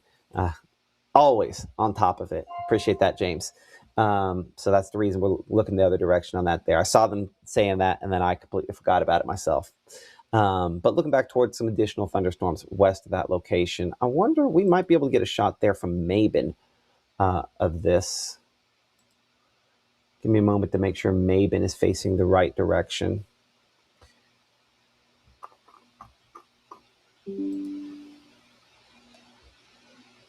Okay, and we are looking we're looking kind of west-northwest-ish. Let's try point and zoom. I've never tried point and zoom on this before, but supposedly, okay. It will zoom down when it does that, but that might mean if we point it up that we'll be looking exactly the right direction. Learn something new on this. Rather learn something new on a day like today as opposed to a tornado sort of day, but that's looking there back toward the west and southwest toward where that storm is kind of the heaviest. And looking a long distance away there at gray. So not the greatest shot from that distance away. Perhaps we could have a decent shot from our Adeton camera, which is sometimes we'll call it Starkville or West Starkville because it's on the west side there. Still looking from pretty decent distance away on that as well. But lots of the dark bluish sort of colors, and we're looking kind of the right way toward the Winona storm. If I kind of pan it this direction, we'll kind of look toward the storm there in southern, that's exited southern Montgomery County and Attala County. This is kind of a different way to look at that. You can kind of see the whole batch of the storm there. Uh-oh, I clicked off of this and it's my bad. Boy, I clicked the back button and it just did its own thing when it did that. So let's pan that back up. Looks like the bug's enjoying this one as well today. But so this kind of gives us a shot of the whole storm there from a longer distance away. Again, a fairly compact storm, but a lot of hail. That's what that portion is there kind of falling. We're looking down there toward that storm in Attala County. So looking a pretty good distance away from that, whereas we have a much closer shot at that same thunderstorm there from Choctaw County. And this is going to be the exact same angle between both of these there, looking at that. And so in Ackerman, the hail is to your south. So that fuzziness you see there shows you it's not that far south. Likely dropping some decent hail there. But the concentration on this is going to be down there in Attala, moving into Winston County. So this is that first storm that we're looking up north. And this one, the hail potential might be coming down as we looked a little bit ago 3D on it. And hopefully that's the case. Maybe unwinding just a little bit. So I'm going to track kind of the whole hail core on this. Yeah, hail potential coming down a little bit more on this here with our instantaneous hail not quite as large as it was just a little bit ago. Near Bowie's Chapel and Kerr where we show it the strongest. So I'm going to use our peak threat here to kind of track it most effectively. So again, near the Kerr community at 529, this is Doppler radar indicated hail that could be in excess of 1 inch in size. At times in the past, it's looked like it could be up in excess of 1.5 inches. And I think, again, that hail size probably coming down on it, probably dropping its biggest hail in the last 10 minutes or so, maybe still dropping some of that big hail there. I think 2 inches probably overestimating maybe just a little bit, but it has probably dropped that at points in the fairly recent past versus where we're at now here. But large hail potential remains one of the main impacts on any of these thunderstorms today. We'll go back to 3D. I'm going to cut this 3D, the way we like to do that to get an idea on how much it's holding up there, because you get the hail that's detected, getting down the surface, and you get the hail that's holding aloft, and there's your difference, right? So, and that's the thing, that Kilmichael storm holding a little bit more hail up now than it was before there. That one getting a little closer to where it could be dealing with maybe inch-size hail. So we'll come back up to that one in a moment. But if we go back here, make this 1 minute data. We'll go back a few minutes. Look at your comparison, right? So this is when we had, for sure, probably golf ball size hail aloft in it.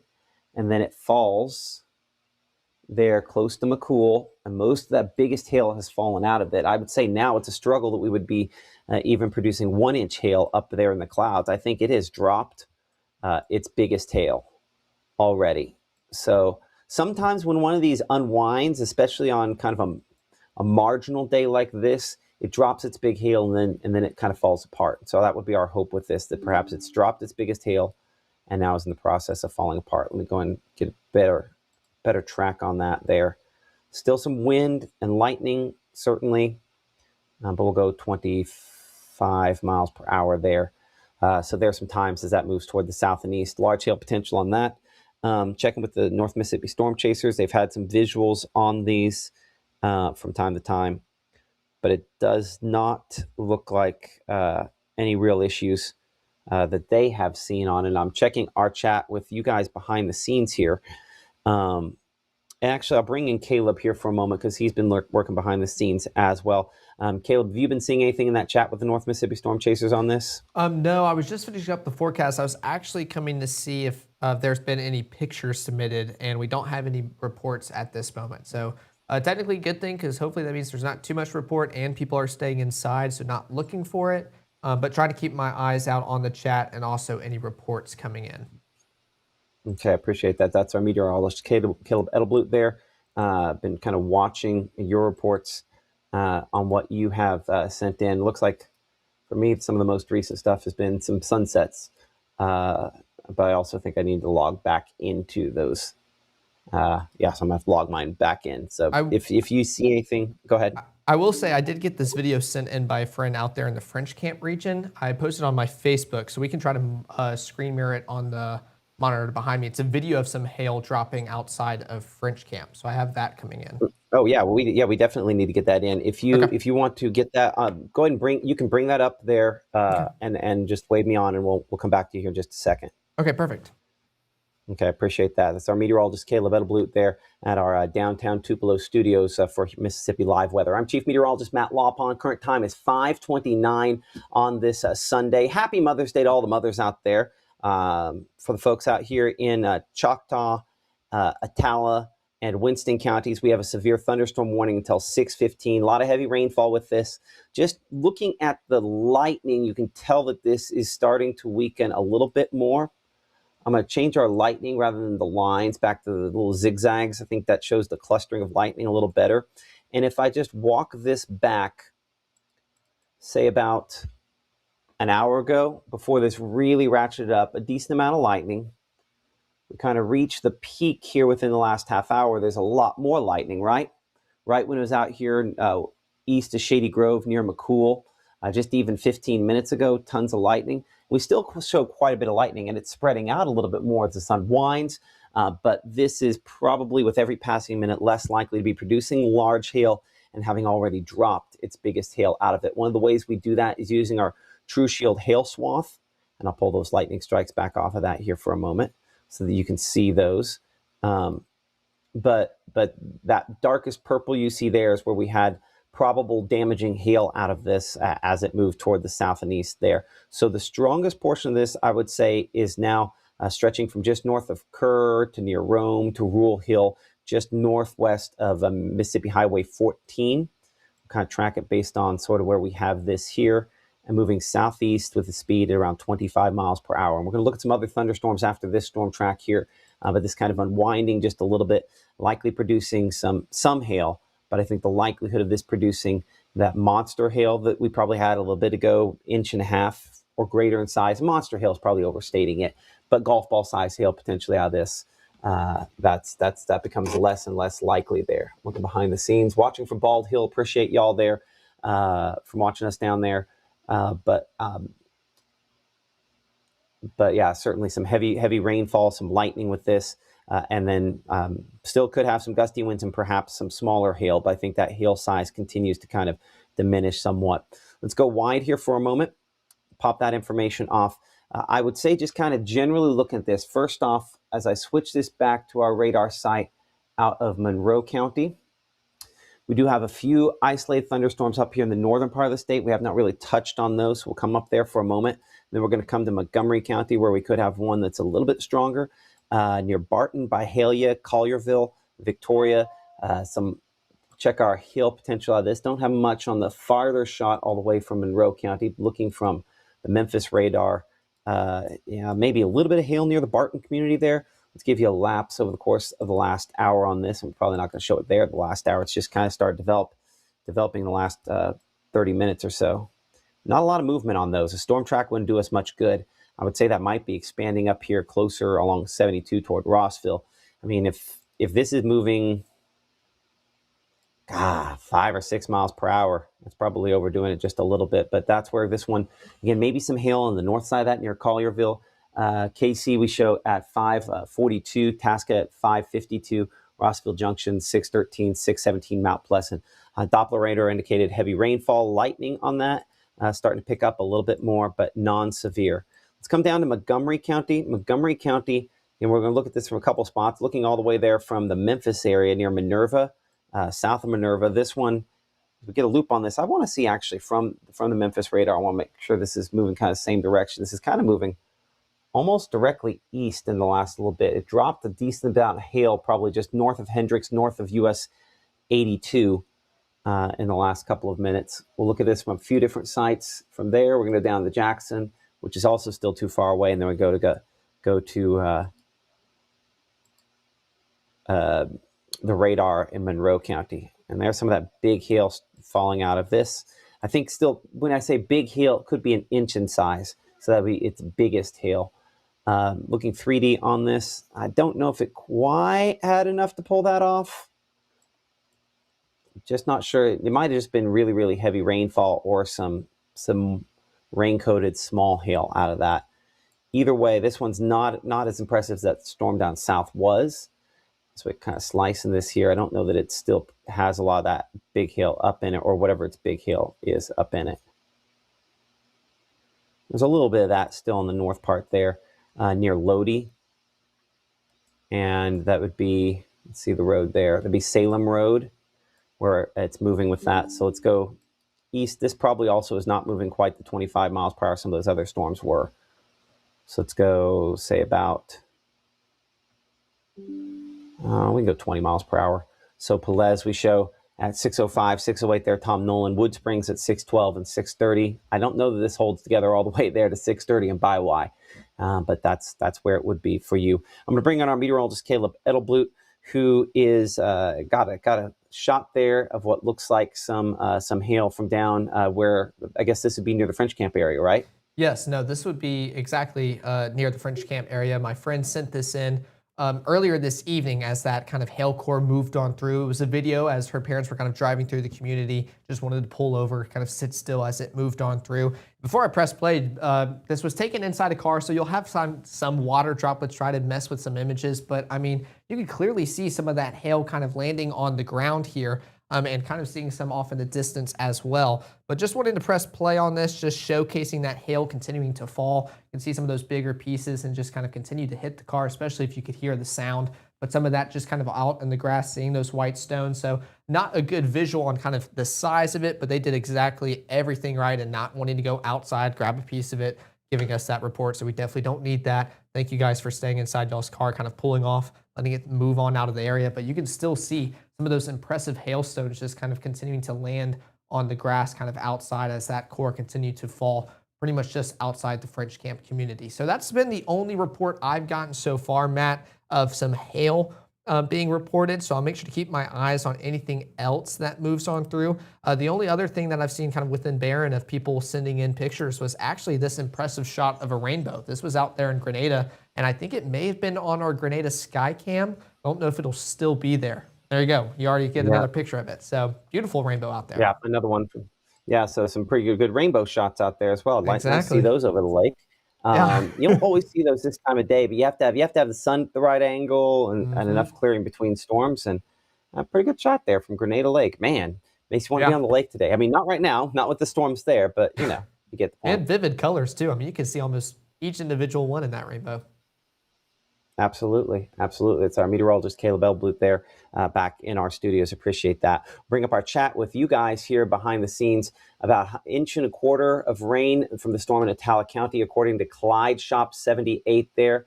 There was hail by the trace. How large that hail is, Clyde, would certainly help us out a lot. Clyde watching us on YouTube, you can see by that little red logo that you see, little red icon next to me there. Appreciate y'all in Bald Hill. In Columbus, checking in from Columbus on Mother's Day. Columbus, you're in the good for this right now. There is no truth to the idea that I am Father Nature at this point in time, but we're certainly talking about Mother Nature on Father's Day and the potential for severe weather and tornadoes. No tornado threat. Let's be clear about that. But severe thunderstorms, certainly a possibility there. And obviously, we do continue to have a severe thunderstorm warning that's in place for locations in Winston and Atala counties. Coming in a little closer on that, I don't think that this is producing severe hail or anything like that anymore. The way in which, if this were producing severe weather, it would produce it be in the form of wind and perhaps some lightning. Caleb will be looking at some power outages, looking at the local electric cooperatives here in a couple of minutes to kind of check some of those out. We'll check local electric cooperatives, kind of check out their maps, see what's going on. But I'd say the hail potential, you can see this kind of look in our True Shield hail tracker here. That's what this is, our hail threat track. Going back to where the actual rainfall of the storm is. Notice I put my hand like kind of right about here. And we'll go back over here and we'll look at the hail. Notice the hail doesn't really cross that line. And yet we show that the heaviest part of the storm is ahead. So I think this has probably dropped its largest hail out of it in the last few minutes. Really probably about 15, 20 minutes ago, probably dropped its largest hail. And I'm not convinced it still has the ability to produce damaging hail at this point. I'm honestly not 100% sure it even has hail in it at this time. We'll use our camera there in Ackerman to look back into this. This has been one of the cameras we've been able to use it pretty effectively, kind of looking back into some of these storms. And again, I'm going to have to probably pan this a little bit back to the left to continue to have a good angle on this. Left to be panned a little more south because now it's gone a little more south of Ackerman. Again, we're just kind of looking back through the hail on the north side there. Choctaw County, one of those locations under that severe thunderstorm warning until 6:15, the southern part of the county. But I would say that the worst of this is probably out of Choctaw County at this point in time. 73 degrees there. Showed fairly high dew point at 73 at the nearest reporting station. But reporter, according to the North Mississippi Storm Chasers there, of a viewer that did have up to golf ball size hail in McCool a little bit ago. So that would verify this warning where we said a little earlier on, golf ball size hail possible out of it. That would be kind of what they came back with that. So let's go and show you again on that True Shield hail track. We talked about that up here in McCool where that large hail was moving right toward town. So near the McCool area, golf ball size hail reported out of this when that storm was overhead. Now let's compare what that looks like then versus what it looks like now. The best way to do that, in my opinion, is to go 3D on this and kind of show you how things changed over time. So this big red blob, that's all the heavy precipitation up within the thunderstorm itself. As I kind of back it up here, that big red blob got a bit taller. And if I cut out all of the lighter rain, and this is still heavy rain, but we cut it back to just this. This is that big hail depicted up in the thunderstorm, heavy rainfall and hail that we had way up in there. We're going back to 511 here. We've mentioned McCool. We had that golf ball size hail report. As we go forward a little bit, see how all that just collapsed right out. That was likely that big hail falling out of it. And then, boom, by that point, it's used up all its hail. With that in mind, if that's what it took to produce golf ball size hail today, we look here at the radar, which doesn't always like it when I go 3D like this. There's a lot less there. Now, hold on a second. Well, it looks like that storm south of Nanawai has gotten a little more impressive as well. So let's dig into this one here in north of Bogachito near the Coy area. It's not as impressive as that other storm, but this is big enough that's probably some hail with it. We had some hail down here last week, so I think folks wouldn't like to see any more of that. Let's track this about 25 miles per hour, and again, that might be just a smidgen fast. So Bluff Springs about 604 for you. We'll look at that tracking there closer to Bloomfield at 612. DeKalb there at 626, 636. We're looking for Kipling Carter at about 640. This is Doppler radar indicated hail of some size. Let's go back to our True Shield hail swath. It's been pretty consistent on producing that hail. It also has a slightly different track on the specific hail core from what I had. So let's go ahead and adjust that track a little bit more like that. There we go. Let's go 30 miles. And it might not hold on this whole time here, but that shows you Linville. Probably some hail on this 557 for you as it moves kind of your direction there. Likely going to be, again, no tornadoes on this today. I probably need to make sure that we say that very clearly and loudly and shout that from the rooftops. No tornadoes on what we're seeing here today. Hail would be the main impact if we were going to see something. That would be the most possible this. Here behind the scenes, North Mississippi Storm Chasers again, appreciate that.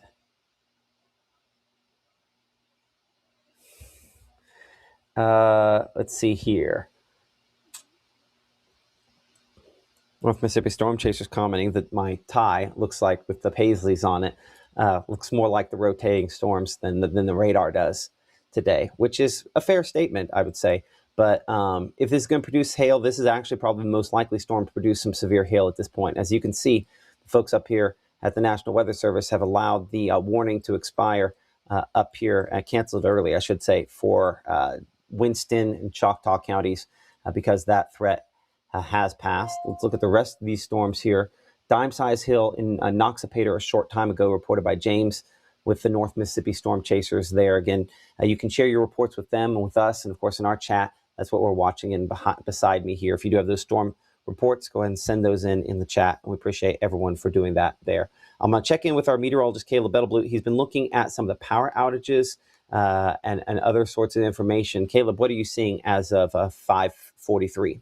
Yes, no, I'm definitely looking at some power outages, and we can tell exactly where that hail core kind of moved on through here in North Mississippi. The county that's been most affected right now is Carroll County with 161 customers out. And it's pretty much just along kind of almost the three corners of these counties. So between Carroll, Montgomery, and Attala is where we're seeing those outages, all reported by Entergy. So I wanted to pull that up for you guys, just to showcase what region and kind of where it is. And you can see this huge amount of kind of just streets kind of out of power. And this is kind of that in between of all three of those counties that we just highlighted. And of course, that blue triangle shows 251 customers or more affected by these power outages. So wanted to zoom in here to kind of showcase what I'm talking about. You can see those dotted kind of dashed lines moving on through. That's all three counties. So you have Montgomery right here, Attala, and then up towards Carroll right there. But that blue triangle showcasing all those streets just kind of out of power if you're along those county lines. We were talking about Vaden a lot earlier as that hail core kind of just started as it crossed over I-55, kind of just east of the Vaden community. You can see that orange kind of octagon right there, or actually that's a hexagon, showcasing 51 to 250, excuse me, customers without power kind of within those streets. So that's Magnolia Street onto Cedar Street, Hurst Street, Herring Street, kind of within the Vaden community. And I mean, of course, still just a huge amount of people out of power here. So we can take a look at that. That's Attala Road, 3122, 3203, 3204, 3122. So a lot of people kind of reporting those power outages. You can go a little bit further east as well, seeing that purple little square kind of diamond pop on up as well, showcasing those power outages as well. This is just off of Highway 12 onto Rocky Port Road, Liberty Hill Road, and Attala Road 3122. So Matt, right now, those are all the power outages I'm seeing at this moment. You can definitely tell where that impressive hail core kind of moved on through, dropped all that hail and those damaging winds as well. Those were the two threats we kind of kept mentioning a bunch leading up to today as our two, I guess, elevated threats compared to the lack thereof of that tornadic threat. So still kind of keeping a visual on those outages, but thankfully only kind of contained towards those three right now. But also that's kind of where our most impressive storm has been at this hour as we're getting closer towards 6 o'clock time frame. But for those in Carroll, Montgomery, and Attala, we've been talking about you a lot so far on this live stream as that severe thunderstorm warning kind of encompassed most of your area, continues to move on out, still showcasing all those customers. So again, to talk about kind of who all has been affected, it's 161 out there in Carroll County. Again, all of those are tracked by Entergy. I'm kind of covering that up right here on the left side of your screen. So there are just over 1,000 customers tracked within that county and already almost to 200. So still impressive. I think the percentage is around 13%. So still pretty significant out there. Then Montgomery, 70 customers out of power, still all covered by Entergy. And then even into Attala County as well, 250. So as of right now, those are the major power outages within our region. You can kind of see further down south towards Jefferson County, over 1,000 customers are out of power as well. So haven't quite pulled up. Let's see who covers them. Oh, it's also Entergy as well. So I'll have to kind of see what that looks like. But for our region here in North Mississippi, Matt, for everybody that we cover within our viewing area, Carroll, Montgomery, and Attala continue to be the counties most affected so far. Okay, we're going to take a brief break and be back with more coverage as Mississippi Live Weather continues here from the Room to Room Weather Center right after this. You don't become part of a place by hanging a sign. You earn your place by showing up. Not just when it's easy, when it's everything. This isn't healthcare from a distance. North Mississippi Health Services is nationally recognized care that runs generations deep.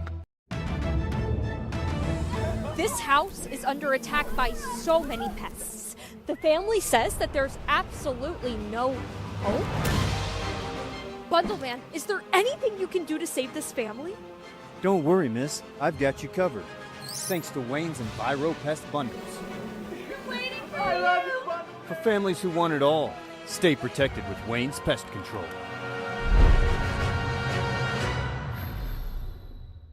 It's by design we call ourselves Traceway Retirement Community, because community is what you have here. We all need it, deserve it, embrace it, where our community becomes your family. Traceway Retirement Community.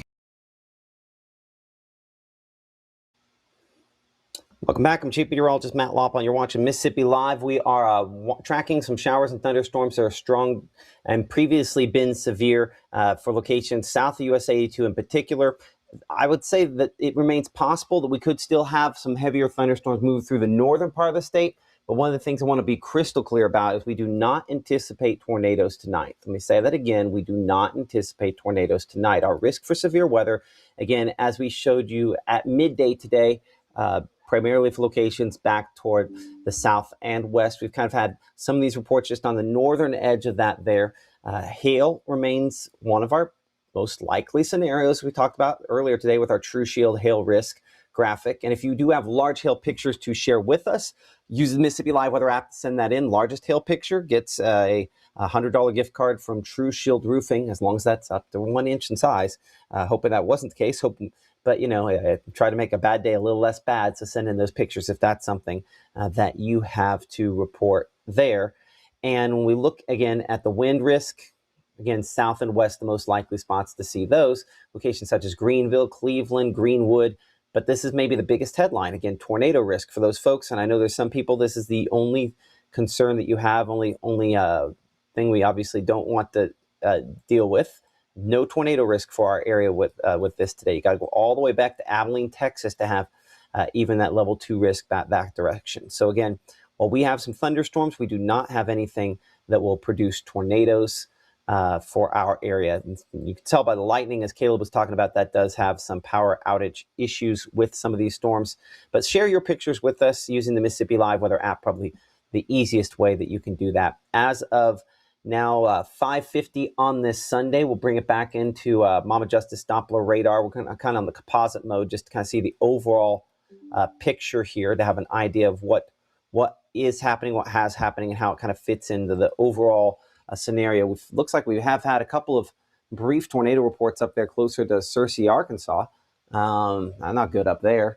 And so that storm, let's get an idea on that. Let me just take a minute, because that also would have been probably outside of the primary. See, it's right on a boundary. Let me get a look at these here for just a moment. So funnel cloud. Let's bring it in the latest here. Funnel cloud. Funnel cloud. Okay, so they had some funnel clouds, no official full-on tornado touchdowns with that stuff up there. Good. That's what we want to hear. I want to take a look, just again, to have an idea. You always want to know what the atmosphere is capable of, right? And so this shows that, yeah, as those were kind of popping up, some foam clouds there, they're right on a boundary. See how they didn't really move? So sometimes storms popping up on boundary do weird things. So that's what they likely had up there. So makes me want to investigate these a little closer then as well, because these are kind of going up on little boundaries, and so it's not impossible. You could get, see, that goes right up on that outflow boundary. That's why it's kind of lit up there along 57 back toward Grand Junction. So heavy rainfall, a decent amount of lightning. Checking our True Shield hail swath. We don't have any significant hail out of that, and all those kind of expanding more toward the east. Let me put this back to a 1 hour loop. That'll be probably more effective to show that. Yeah, so a little bit of hail starting to come out of those potentially. Compare that to what we have farther south. You can clearly see from where our thunderstorm down here in Attala County, when it was at its strongest, the hail potential was a little greater on that. I'm going to switch down to our hail swath out of our radar site there in, this would be Monroe County. And that storm kind of northeast of Philadelphia, moving near Bogue Chitto there. That one is one of our heaviest. So let's check now out of, we're going to go for out of Jackson on this one. And so it's kind of aiming that there again, right along 397. We'll 3D on that as well while we're looking at this. Yeah, this one's pretty compact on where it's dropping, whatever it is it's dropping, which could include some large hail.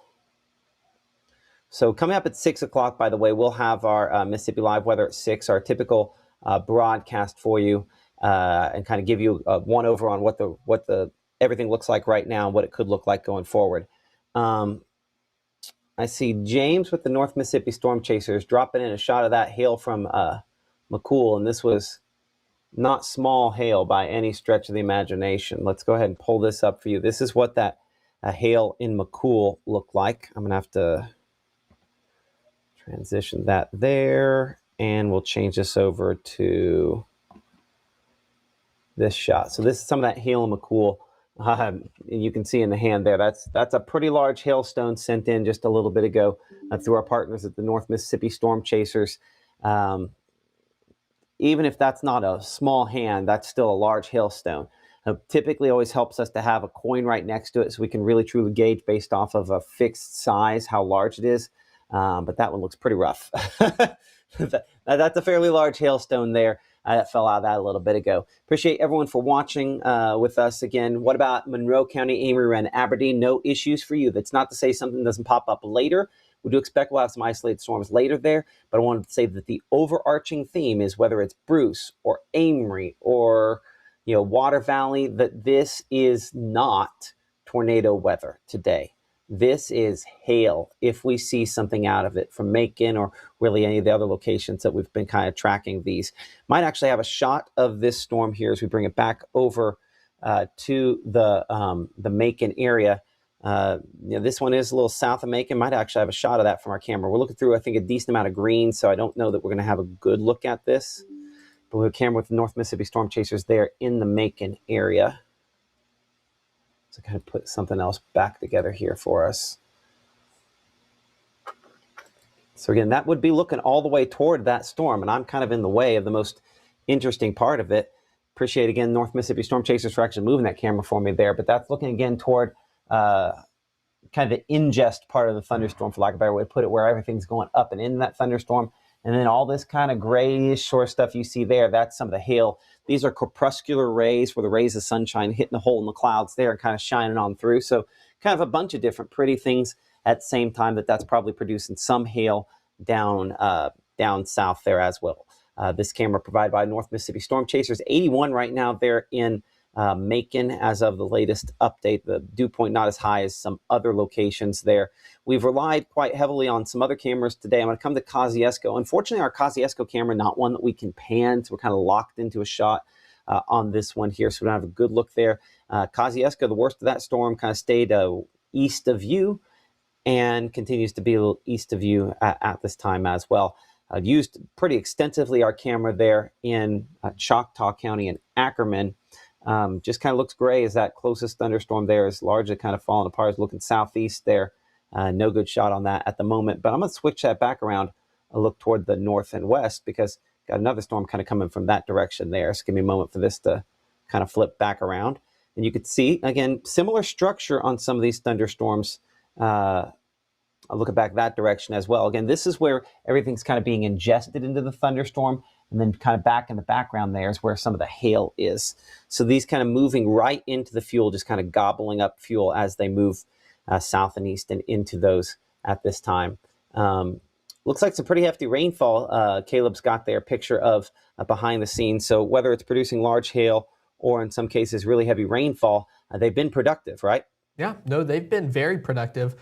This picture was actually sent in by Amy out there just west of the French Camp community. That continues to be a community we've been talking about a lot today within Atala County and even into Carroll and Montgomery, all those different counties we've been talking about, but showcasing her rain gauge and already receiving over an inch of rainfall. So just with how heavy these cells have been and how slow they move, if they just kind of form on top of you guys and kind of just sit there, they're just dumping that constant rainfall over your respective city and kind of street. So showcasing the amount of rainfall you can get as these cells kind of move over. And thankfully, that's about it that I have to report. I was also taking a look at those power outages. We have not seen any more pop up, which is definitely a good sign as we continue into the evening ahead as these storms continue moving on through. So looks like Matt popped up the chat. Wanted to make sure to keep you guys involved as we continue covering everything. Looks like everybody's still in good spirits for Mother's Day. Looks like Bentley wishing everybody a good afternoon. It's definitely been one, and thankfully not having to talk about too many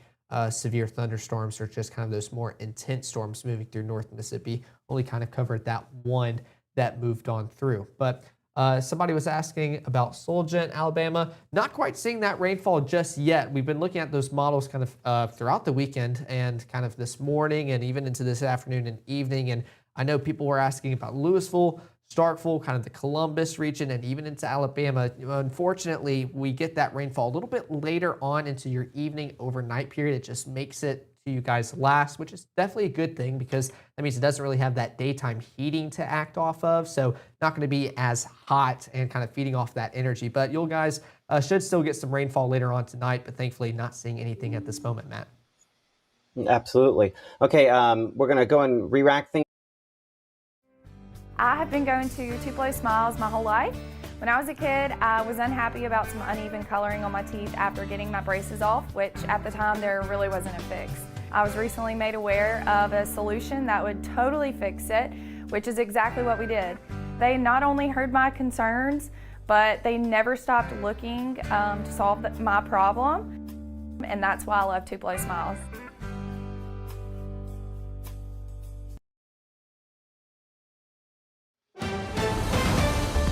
Mississippi's trusted weather experts. This is Mississippi Live Weather at 6. Welcome in Mississippi Live Weather at 6. I'm Chief Meteorologist Matt Lawpon alongside our meteorologist Caleb Edelblut. We are tracking some thunderstorms that will continue into the evening. We think if we're going to see something, large hail would be that most likely impact that you and I would end up running into. A couple strong wind gusts possible, but I want to say right out of the gate here, we are not talking about a tornado threat. I'm going to say not zero, but I'm going to say 0.25% likelihood. Again, it's not going to happen tonight out of these storms. They're too high based. They have produced, in some cases, hail not just to 1 inch in size, in some cases in excess of 1.5 inches in size. Some patchy strong wind gusts. So we haven't had a whole lot of reports of that out there. Our North Mississippi Storm Chaser has been kind of tracking things behind the scenes as well. But the overall headline, I think, into this evening is that most storms, for most of us, will not produce severe weather. It's mainly heavy rainfall, a lot of lightning, and then in some cases, that large hail, at least that we have seen to this point here. And in all likelihood, that's the way this goes forward as well. We're at 78 at 7 p.m., going 69 by 10, 65 by 1 o'clock in the morning. Again, rain and storm chances diminishing by early tomorrow. And much of the next week is going to be much more tranquil and much more dry. Looking at the latest here on Mama Justice Doppler radar on our overview, we have a frontal boundary that's kind of nudging into the area. Behind this, the air is less humid. That less humid air is something that we're going to use to bring in, again, lesser chances for rainfall. I think our frontal positioning is okay on where it's at. This one is not one where it's just a big wall and then we get an immediate drop, because now that we're transitioning to May, our fronts become weaker and weaker as we go in the summer, and then summer eventually dominates, right? So this one is more of an initiation point for the storms. There's still storms both in front of and behind it.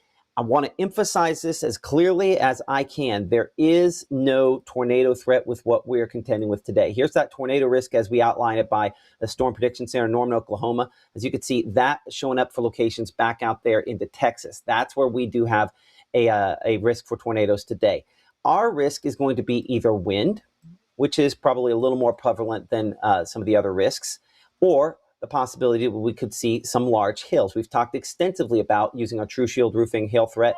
There are some storms that have produced, in some cases, some hail up to golf ball size. So that's some big hail out there.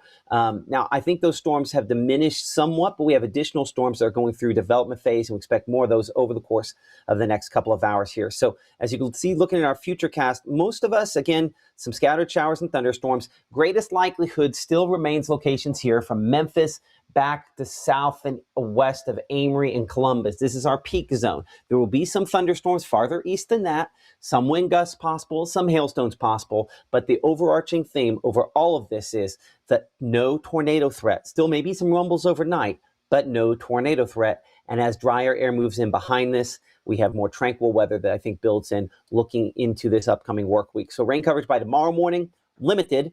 North winds keeping it, again, somewhat cooler feeling, more dry air moving in. 74, that's your peak temperature by tomorrow afternoon. Now, coming up in 60 seconds, we're using Mama Justice Doppler radar to go in depth on where these storms are. And looking at your full work week forecast as Mississippi Live Weather continues here from the Room to Room Weather Center in 60 seconds. At First Choice Bank, we know you can't always make it before the bank closes. With our integrated teller, you can talk to a live person as late as 7 p.m. on weekdays and noon on Saturdays. It's not just an ATM, it's an ITM. First Choice Bank, your choice for banking. Imagine your child with no place to sleep. For many children, that is their reality tonight. When you buy a mattress at Room to Room, we give one to a child in need through Beds for Kids. Buy a bed, give a bed, change a life. I don't remember how it started. Go to that. Our back and forth. It always came back. Dad! You probably don't remember what you told me. That was perfect. But I heard every word.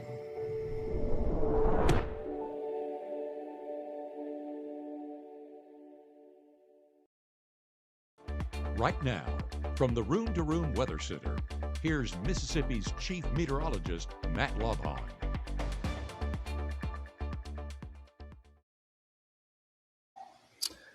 Mix of clouds showing up from our camera in Starkville as we're using our North Mississippi Storm Chasers camera to look south toward Louisville. You're watching Mississippi Live Weather. I'm Chief Meteorologist Matt Lobhon. What we're kind of concentrating on here are these hail-producing thunderstorms. We're looking kind of in the backside of one of those down in the Louisville area. All the gray you see, that's that heavy precipitation. That wider sort of color there, probably some of that hail trying to fall out of this. And probably the best way to look at this is, of course, using Mama Justice Doppler radar. Appreciate our North Mississippi Storm Chasers, our partners here with that camera network across North Mississippi. Center Ridge community, we're looking at 611 for you as this storm, kind of with whatever hail it's developing up there, continues to move toward the south and east. Our True Shield hail swath, and again, showing the hail a little stronger down to the south. This was slightly stronger up closer to McCool earlier on. It's gone through a bit of a regeneration phase. When it was back toward McCool, if you missed this during our last the broadcast right before I guess we started this up a couple of minutes ago, this is an example of what some of the hail looks like out of this. This was about 1 3/4 inch size, close to golf ball size hail there near McCool that came out of this thunderstorm. So you can get some really big hailstones out of this, and you can share those hailstone pictures with us. If you have the largest hailstone picture sent in, you get a $100 gift card from True Shield Roofing. Got to be at least 1 inch in size. It would help if you had a coin next to it so we can verify that. But you can share those using the Mississippi Live Weather apps. For, as you can see, the smartphones as well as tablets. Those are the ones that where it's easiest to kind of share that information with us. And we'll go ahead and, again, pass that along to the National Weather Service. Try and make a bad day a little less bad, and appreciate the folks at True Shield Roofing for working with us on that there.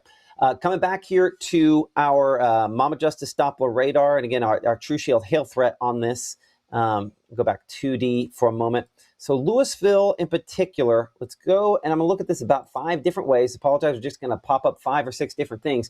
But you can see just southwest of town is where this is the heaviest, moving, again, along Highway 15, or at least going to cross Highway 15 within the next few minutes here as it moves toward the south and east there. So fairly large in size. Our meteorologist Caleb Edelblut with some pictures, again, coming in from the North Mississippi Storm Chasers there of this storm. Caleb, pretty good lightning strike there, right? Yeah, no, I'm actually covering up most of it right here. I can stand over. This was sent in into our North Mississippi Storm Chasers group chat by Timothy Kern as he's out there kind of chasing these storms, keeping an eye on them, giving us some measurements on that. So I just pulled up this picture. I'm asking him where this strike occurred, which he actually just sent a picture, I think, of his location kind of going into one. So maybe just outside of Louisville. At least he sent that just a few minutes ago. So definitely a very impressive lightning strike out there. Still seeing that color and kind of just all the little strands making their way down. You can kind of see a faint one there, all the different kind of connecting step leaders working their way down, just showcasing kind of some of the energy with the storm, because that's been a thing that me and Matt have been talking about a lot. Those lightning strikes, they can kind of indicate that health of a thunderstorm, but also can cause some of those power outages, which I was covering earlier, which I'm still continuing to keep my eyes on that behind the scenes. Thankfully, not seeing an uptick. Unfortunately, not really seeing a decrease yet, but I know those guys are going to get out there as quick as they can to restore that power for you guys. Thankfully, not really seeing those power outages continue to climb. So very impressive shot of that lightning and kind of the power these thunderstorms can have out there, Matt, as they continue moving through North Mississippi this evening.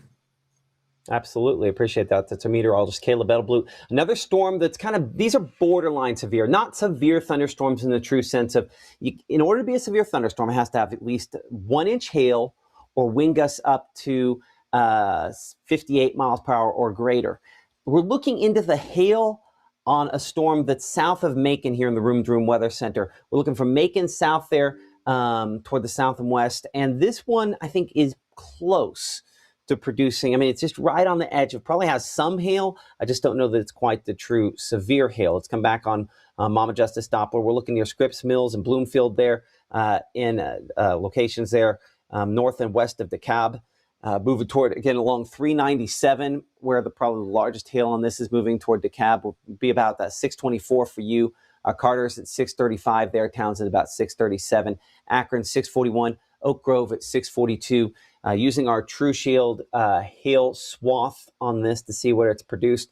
It does have that going maybe a little bit farther east than where I have my track here. So let's go ahead and adjust the track just a little bit. So give me a moment to pull that, get that one selected there. And I think we'll adjust that one up slightly. There we go.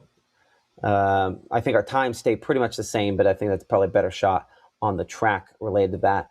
And if we go look 3D on this and kind of cut it down to its most intense, whatever that is, we do show some of that larger hail aloft with that one, probably more so than the Louisville storm.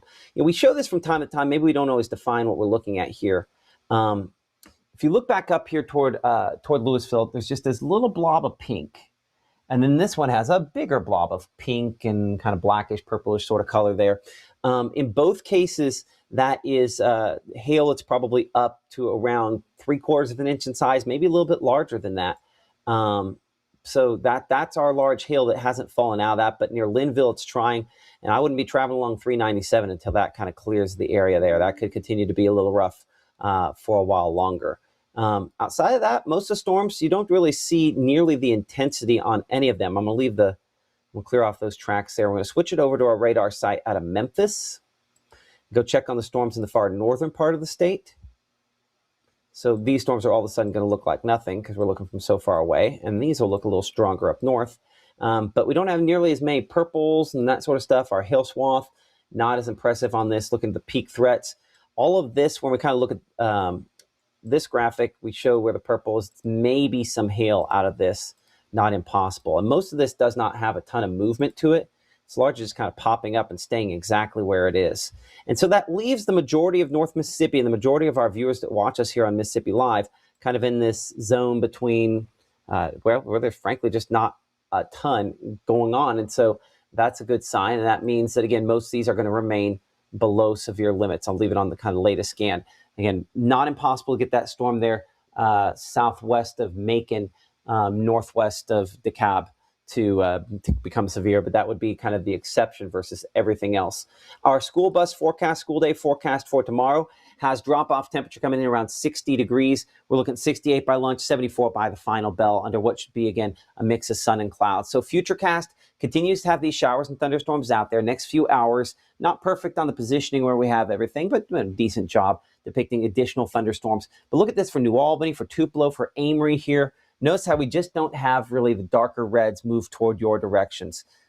Well, just at the very end there, that does try to clip Amory. So again, not impossible to get some hailstones. That's why when we look at that severe risk area, for you, you're kind of on the edge of that. I'll go back and show that severe risk area, and then we'll reboot our Futurecast here for a moment again. So our severe risk area does involve, I mean, you're in it in Amory, just not in it like some other spots are. Tupelo, for example. And the greens here, that's a limited number of reports. Not expecting to have a lot of reports of severe weather for folks that are in this, but not impossible. Maybe see something there. No tornado risk tonight. Let's be clear on that. No tornado risk on this Mother's Day evening.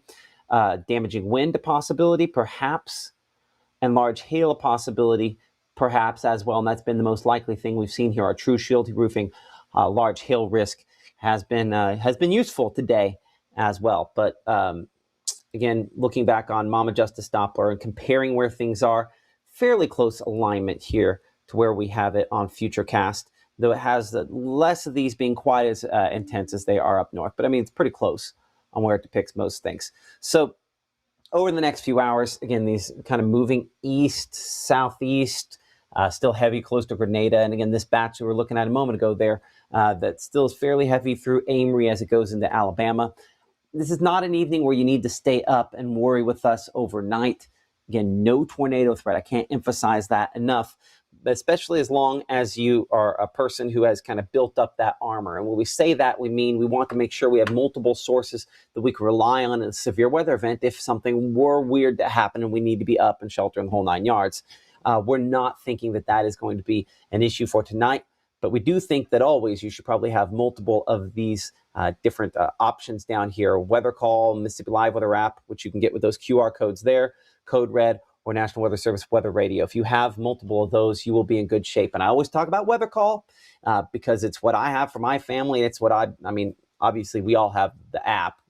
Leo was one of the first ones to download the Mississippi Live Weather app.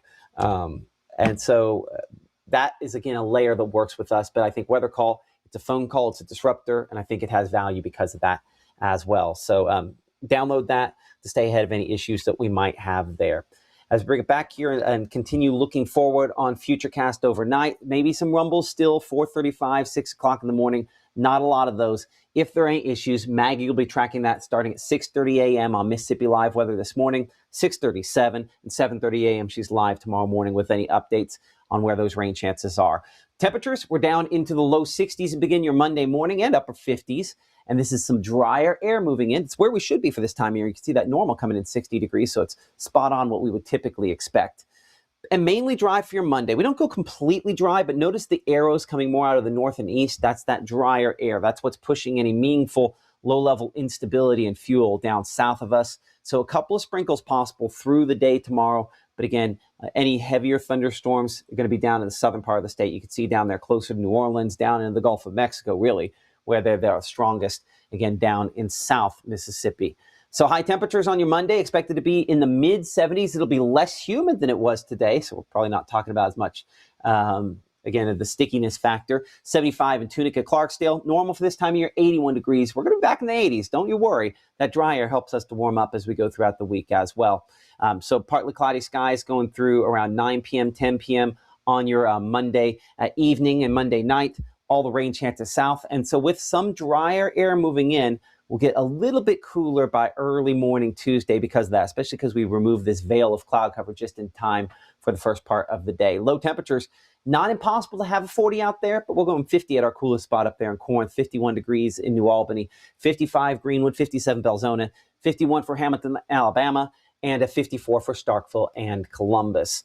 So Futurecast, keeping it mainly dry. High pressure still the story here, right overhead as we go into your Tuesday, midday. Another front back to the north and west that probably doesn't completely pass through here as any rain chances are going to be directed way to the north on this. Got to go kind of on the wide shot here to show that the overall jet stream is going to be way up here. And so that means that we are kind of in a zone where we're not going to see really much in the way of any sort of precipitation for the better part of the week. This shows some partly cloudy skies and maybe a rogue sprinkle south of Birmingham, but that's as close as moisture gets to us. So high temperatures on Tuesday, we're lower 80s. It's really pretty pleasant, all things considered. I mean, obviously 80s are warm, don't get me wrong, but it's not as humid as it was today or this weekend or last week. So that kind of helps us out there as well. Here's a look at that 7-day forecast. Again, early Monday, that's our rain chance. After that, it is drier, cooler for Tuesday morning, some upper 40s out there, low 80s by Tuesday afternoon. We're mid 80s by Wednesday, low 80s again for Thursday. I don't have any meaningful rainfall chances through the bulk of that 7-day forecast. And as you'll note, by next weekend, we could be pushing near the 90-degree point. Hey, Penny, that would be acceptable to go into and try to do a little bit of swimming if it's 90. The kids tried going swimming yesterday in 70-something and claimed they enjoyed it, and I think they're insane. But anyway, that's a different discussion. More Mama Justice Doppler radar, checking in on your reports and looking at this overall pattern shift as Mississippi Live Weather continues here in 60 seconds.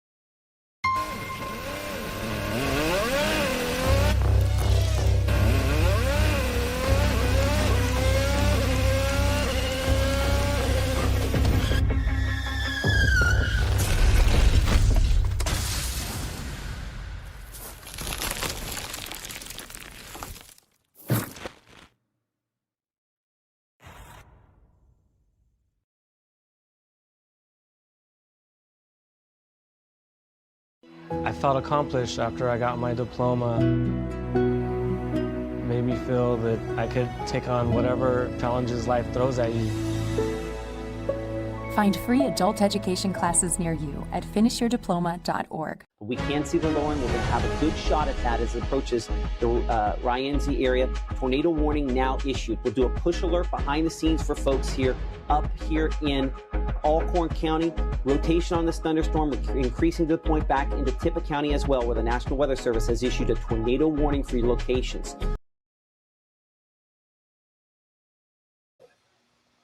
Welcome back to Mississippi Live Weather at 6. I'm Chief Meteorologist Matt Lopon alongside our meteorologist Caleb Edelblut behind the scenes. Again, looking at your reports, those from North Mississippi Storm Chasers. Not a lot coming in, thankfully. I'll bring up our chat here where you guys can, join in the conversation there. I appreciate everybody for watching us. New Albany, Wisconsin, apparently. Bruce, Amory, Macon, Solent, Boonville. Let's again talk here on the wide shot and then come right back in. On the wide shot there, Boonville. Hey, yeah, there are some thunderstorms back to the north and west, and these could move in later on tonight. Heavy rainfall, maybe some hail, maybe some lightning. Northern part of the area, that's what we're looking at with this. There is no tornado threat tonight, just to be completely clear on what we could be up against. And one of our heaviest thunderstorms is this one that I was in right at the beginning here, down toward around Louisville near Estes and Center Ridge. I think that's right near Lake Tiacata there. And double check. Yeah. Pretty close there. And so this is in heavy rainfall and maybe some hail out of this, but that's pretty much it. And I honestly don't even know that we really have much in the way of hail. I'll use our True Shield hail swath to kind of check and see where the hail has been. It's clipped out a little bit behind it, but that biggest hail, we're now about an hour in the past up here closer to McCool on that storm. So again, going through a bit of a downswing there. Just like our thunderstorm there near Linville is as well. So it's going to track both of these storms. I'm going to track the Estes one first and then the Linville one second. And then we're going to check and see what Caleb's got on power outages and everything else that you've been sending in here in a moment. Again, 23 miles per hour show Vernon there, Vernon, Mississippi at 6:39. Fern Springs at 6:49 Handle, Golston about 7:10, 7:17 Scripps Mills, and Fairhill at 7:19. That's a few hailstones. That's a lot of heavy rainfall, but that's probably not severe thunderstorm criteria. And then this one that's kind of flirted with it from time to time here in DeKalb, we're looking at that for you at 6:42.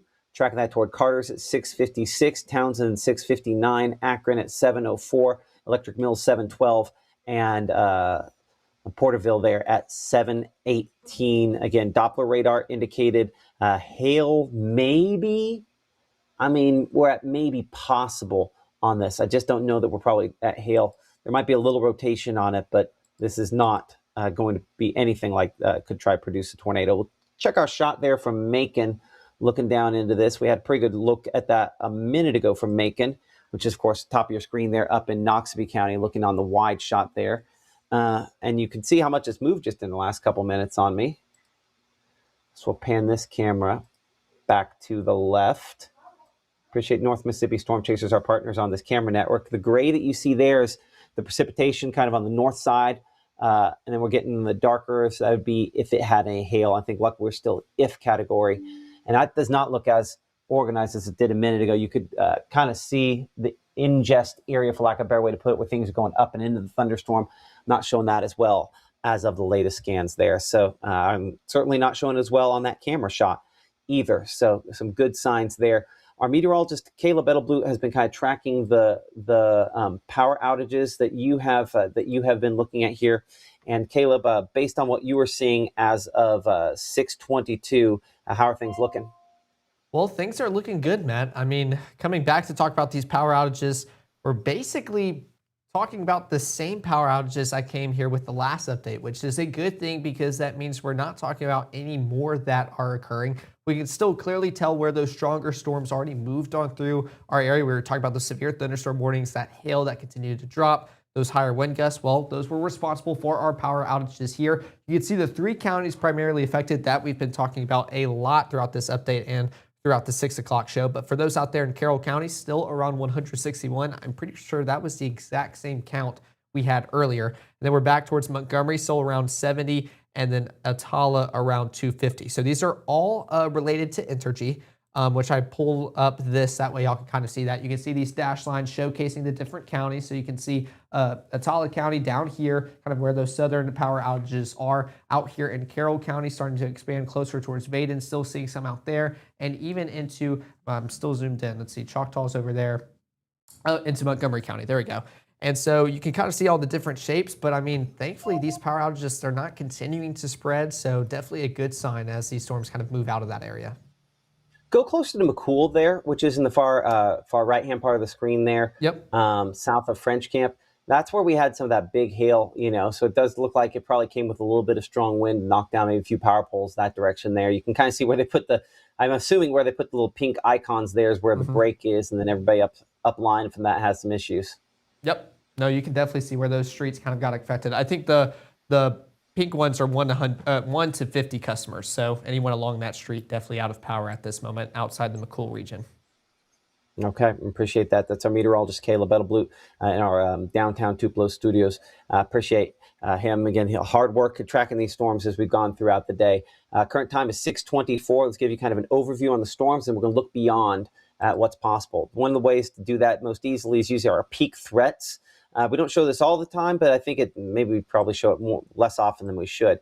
Looking at our 3 kind of storms here, there's more 2 storms that are the strongest. I show some light purples to maybe medium purples on here. Purple means large hail would be the peak impact. The idea on this is this will show you for any specific spot. Fair Hill, it says light rainfall is the most significant thing you'll see. Louisville, it says that on really Midtown up north, but it gives you what is the kind of worst case scenario. And so the worst case scenario in that storm south of Louisville would be up to inch and a half size hail. Same with that one over 397 near Linville. Now, I'll be honest, I think it's highly unlikely we're seeing that, but that's kind of your worst case scenario. The reality is it's probably more like some hail, and then the wind gusts probably 35, 45 miles per hour, and then really, really heavy rainfall, a lot of lightning. And so that could still be disruptive. I do see that storm near Ethel does look a little bit stronger in the last couple minutes, but I think all of these remain below severe limits. So we'll get you storm tracks on all 3 of these. The storm near Ethel toward the southeast, they've been moving about 20 to 25 miles per hour. Giving you that to Providence, we're looking at 640. East Macedonia at 652, Val at 701, 702 Hines, Liberty at 719, and 720 for Plattsburgh. So we clear all those off. We'll track the storm there south of Louisville. Again, that'll probably track along 397, so we're going 21 miles per hour. Vernon, Mississippi at 646, 656 there at Handle Community, the Handle Community, Ferns Springs at 657, and Golston at Golson, I should say, at 719. I think I've said Golston forever. I apologize for folks that live near there. And then our other storm here that's south of, I say Scripps Mill every time as well. Sipes Mill? Ooh, I might actually have to, I apologize.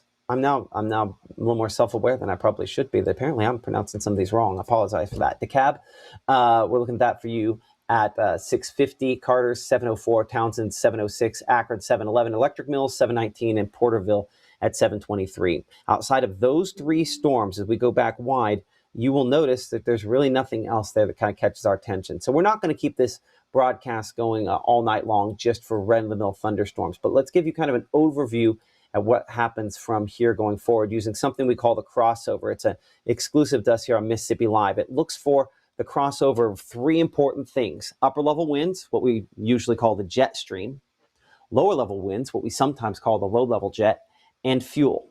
Where all 3 of these things cross over, we have the potential for severe weather, and especially high-end severe weather. So this is the crossover, something you'll see only here on Mississippi Live. And so looking at this, our pattern goes a lot more northwest flow. We don't have any of the lower level winds, and it shoves all the moisture on out of here. So as we go through Tuesday and Wednesday, the overall pattern is not one that's going to be really developmental. In fact, on kind of the wide shot here, we've got a lot going on, but what I want to highlight is, I think I use red to show this because red doesn't show up on this graphic, is how you kind of have this omega sort of shape there, this sort of hill shape. We call this an omega block.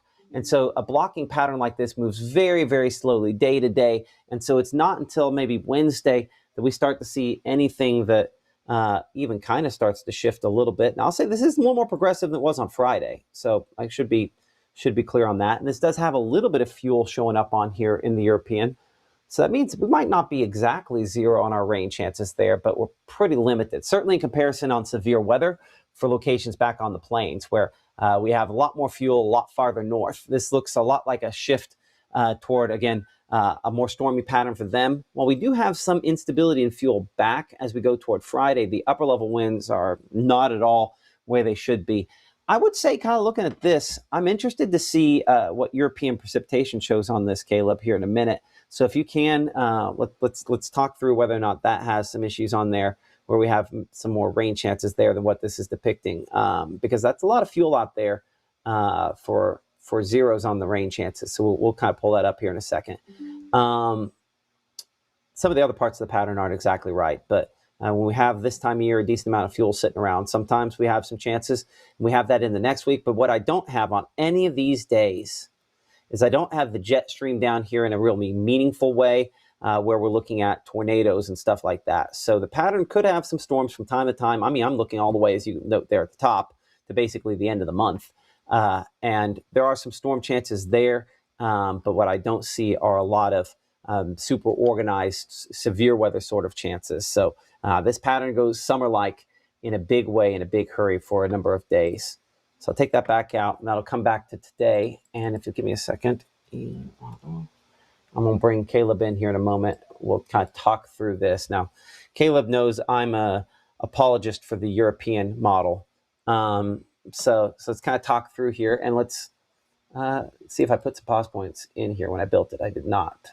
I need to do that. I will say Anyway, one of the things, I'm glad you pointed out Tuesday, one of the things in the National Weather Service discussion, they were mentioning that shortwave kind of frontal boundary that will move through Tuesday night.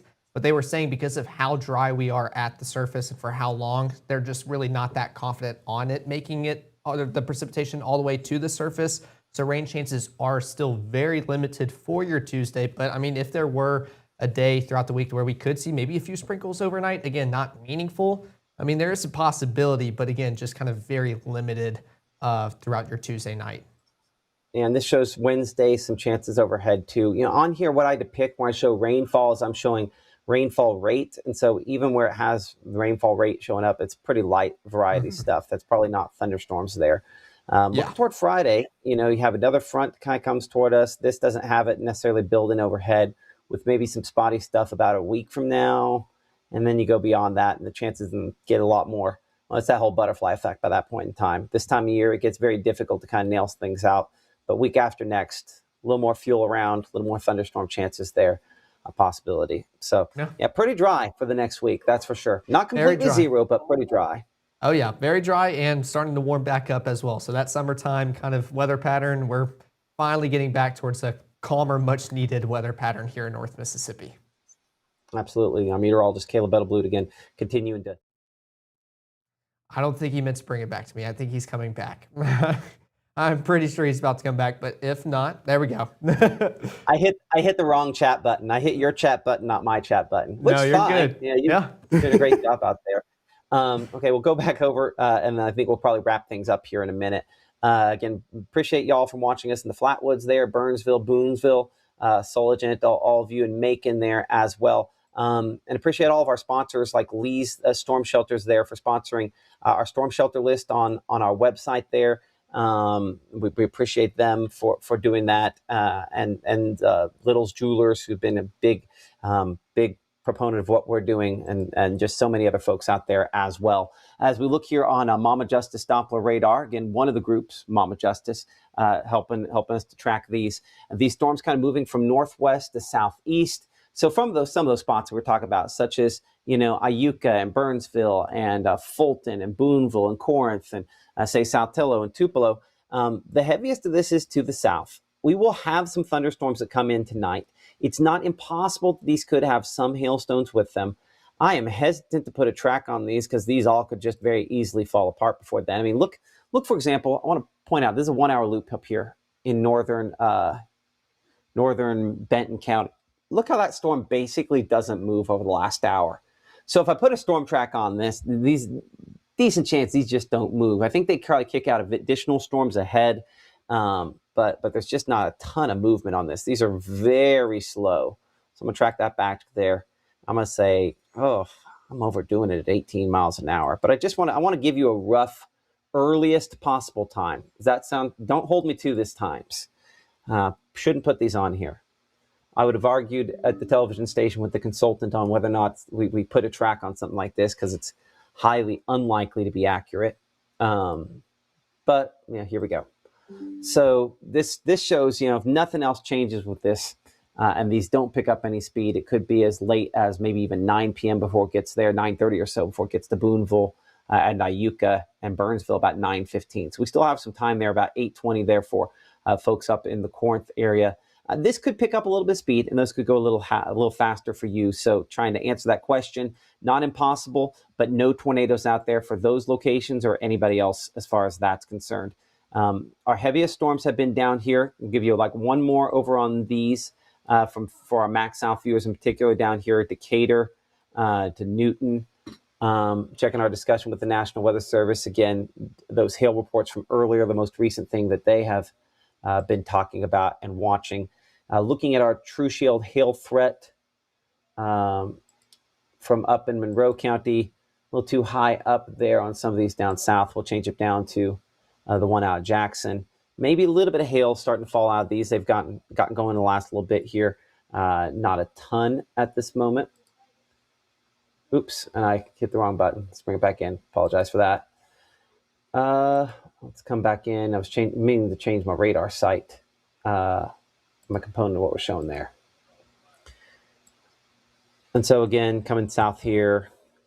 Yeah, I mean, maybe a little bit of hail out of that batch there. Those are moving more east as opposed to southeast like some. In fact, they're splitting storms, which is always interesting. I'm going to track that about 17 miles per hour, give you some times there if that kind of holds that way, even though this back one there is kind of splitting northward. All right, that one could make its way again south there of Philadelphia. So watch that for y'all there in Leake County. And then our DeKalb storm again weakening. So I think probably best way to look at this is using the peak threats. And it does look as though that's probably, again, some spotty hail, but I think all these are probably a little below severe limits. Our next live broadcast is coming up here. If nothing changes at 9 p.m., if we have severe thunderstorm warnings, Caleb will be back here. We'll be tracking things in the room-to-room weather center related to that. But 9 o'clock, he'll be looking through your work week forecast, an updated look at some of those rain chances by the middle part of the week. And we appreciate, everybody for sending in those pictures. If you do have large hail pictures to share with us, best way to do that is using the Mississippi Live weather app, free and available for all of those various different devices. You could send in those pictures, and we certainly appreciate that. We will see you guys, though, coming up as we're going to shut down this live stream here. We're going to see you guys coming up at 9 and 10 o'clock. Y'all have a good one.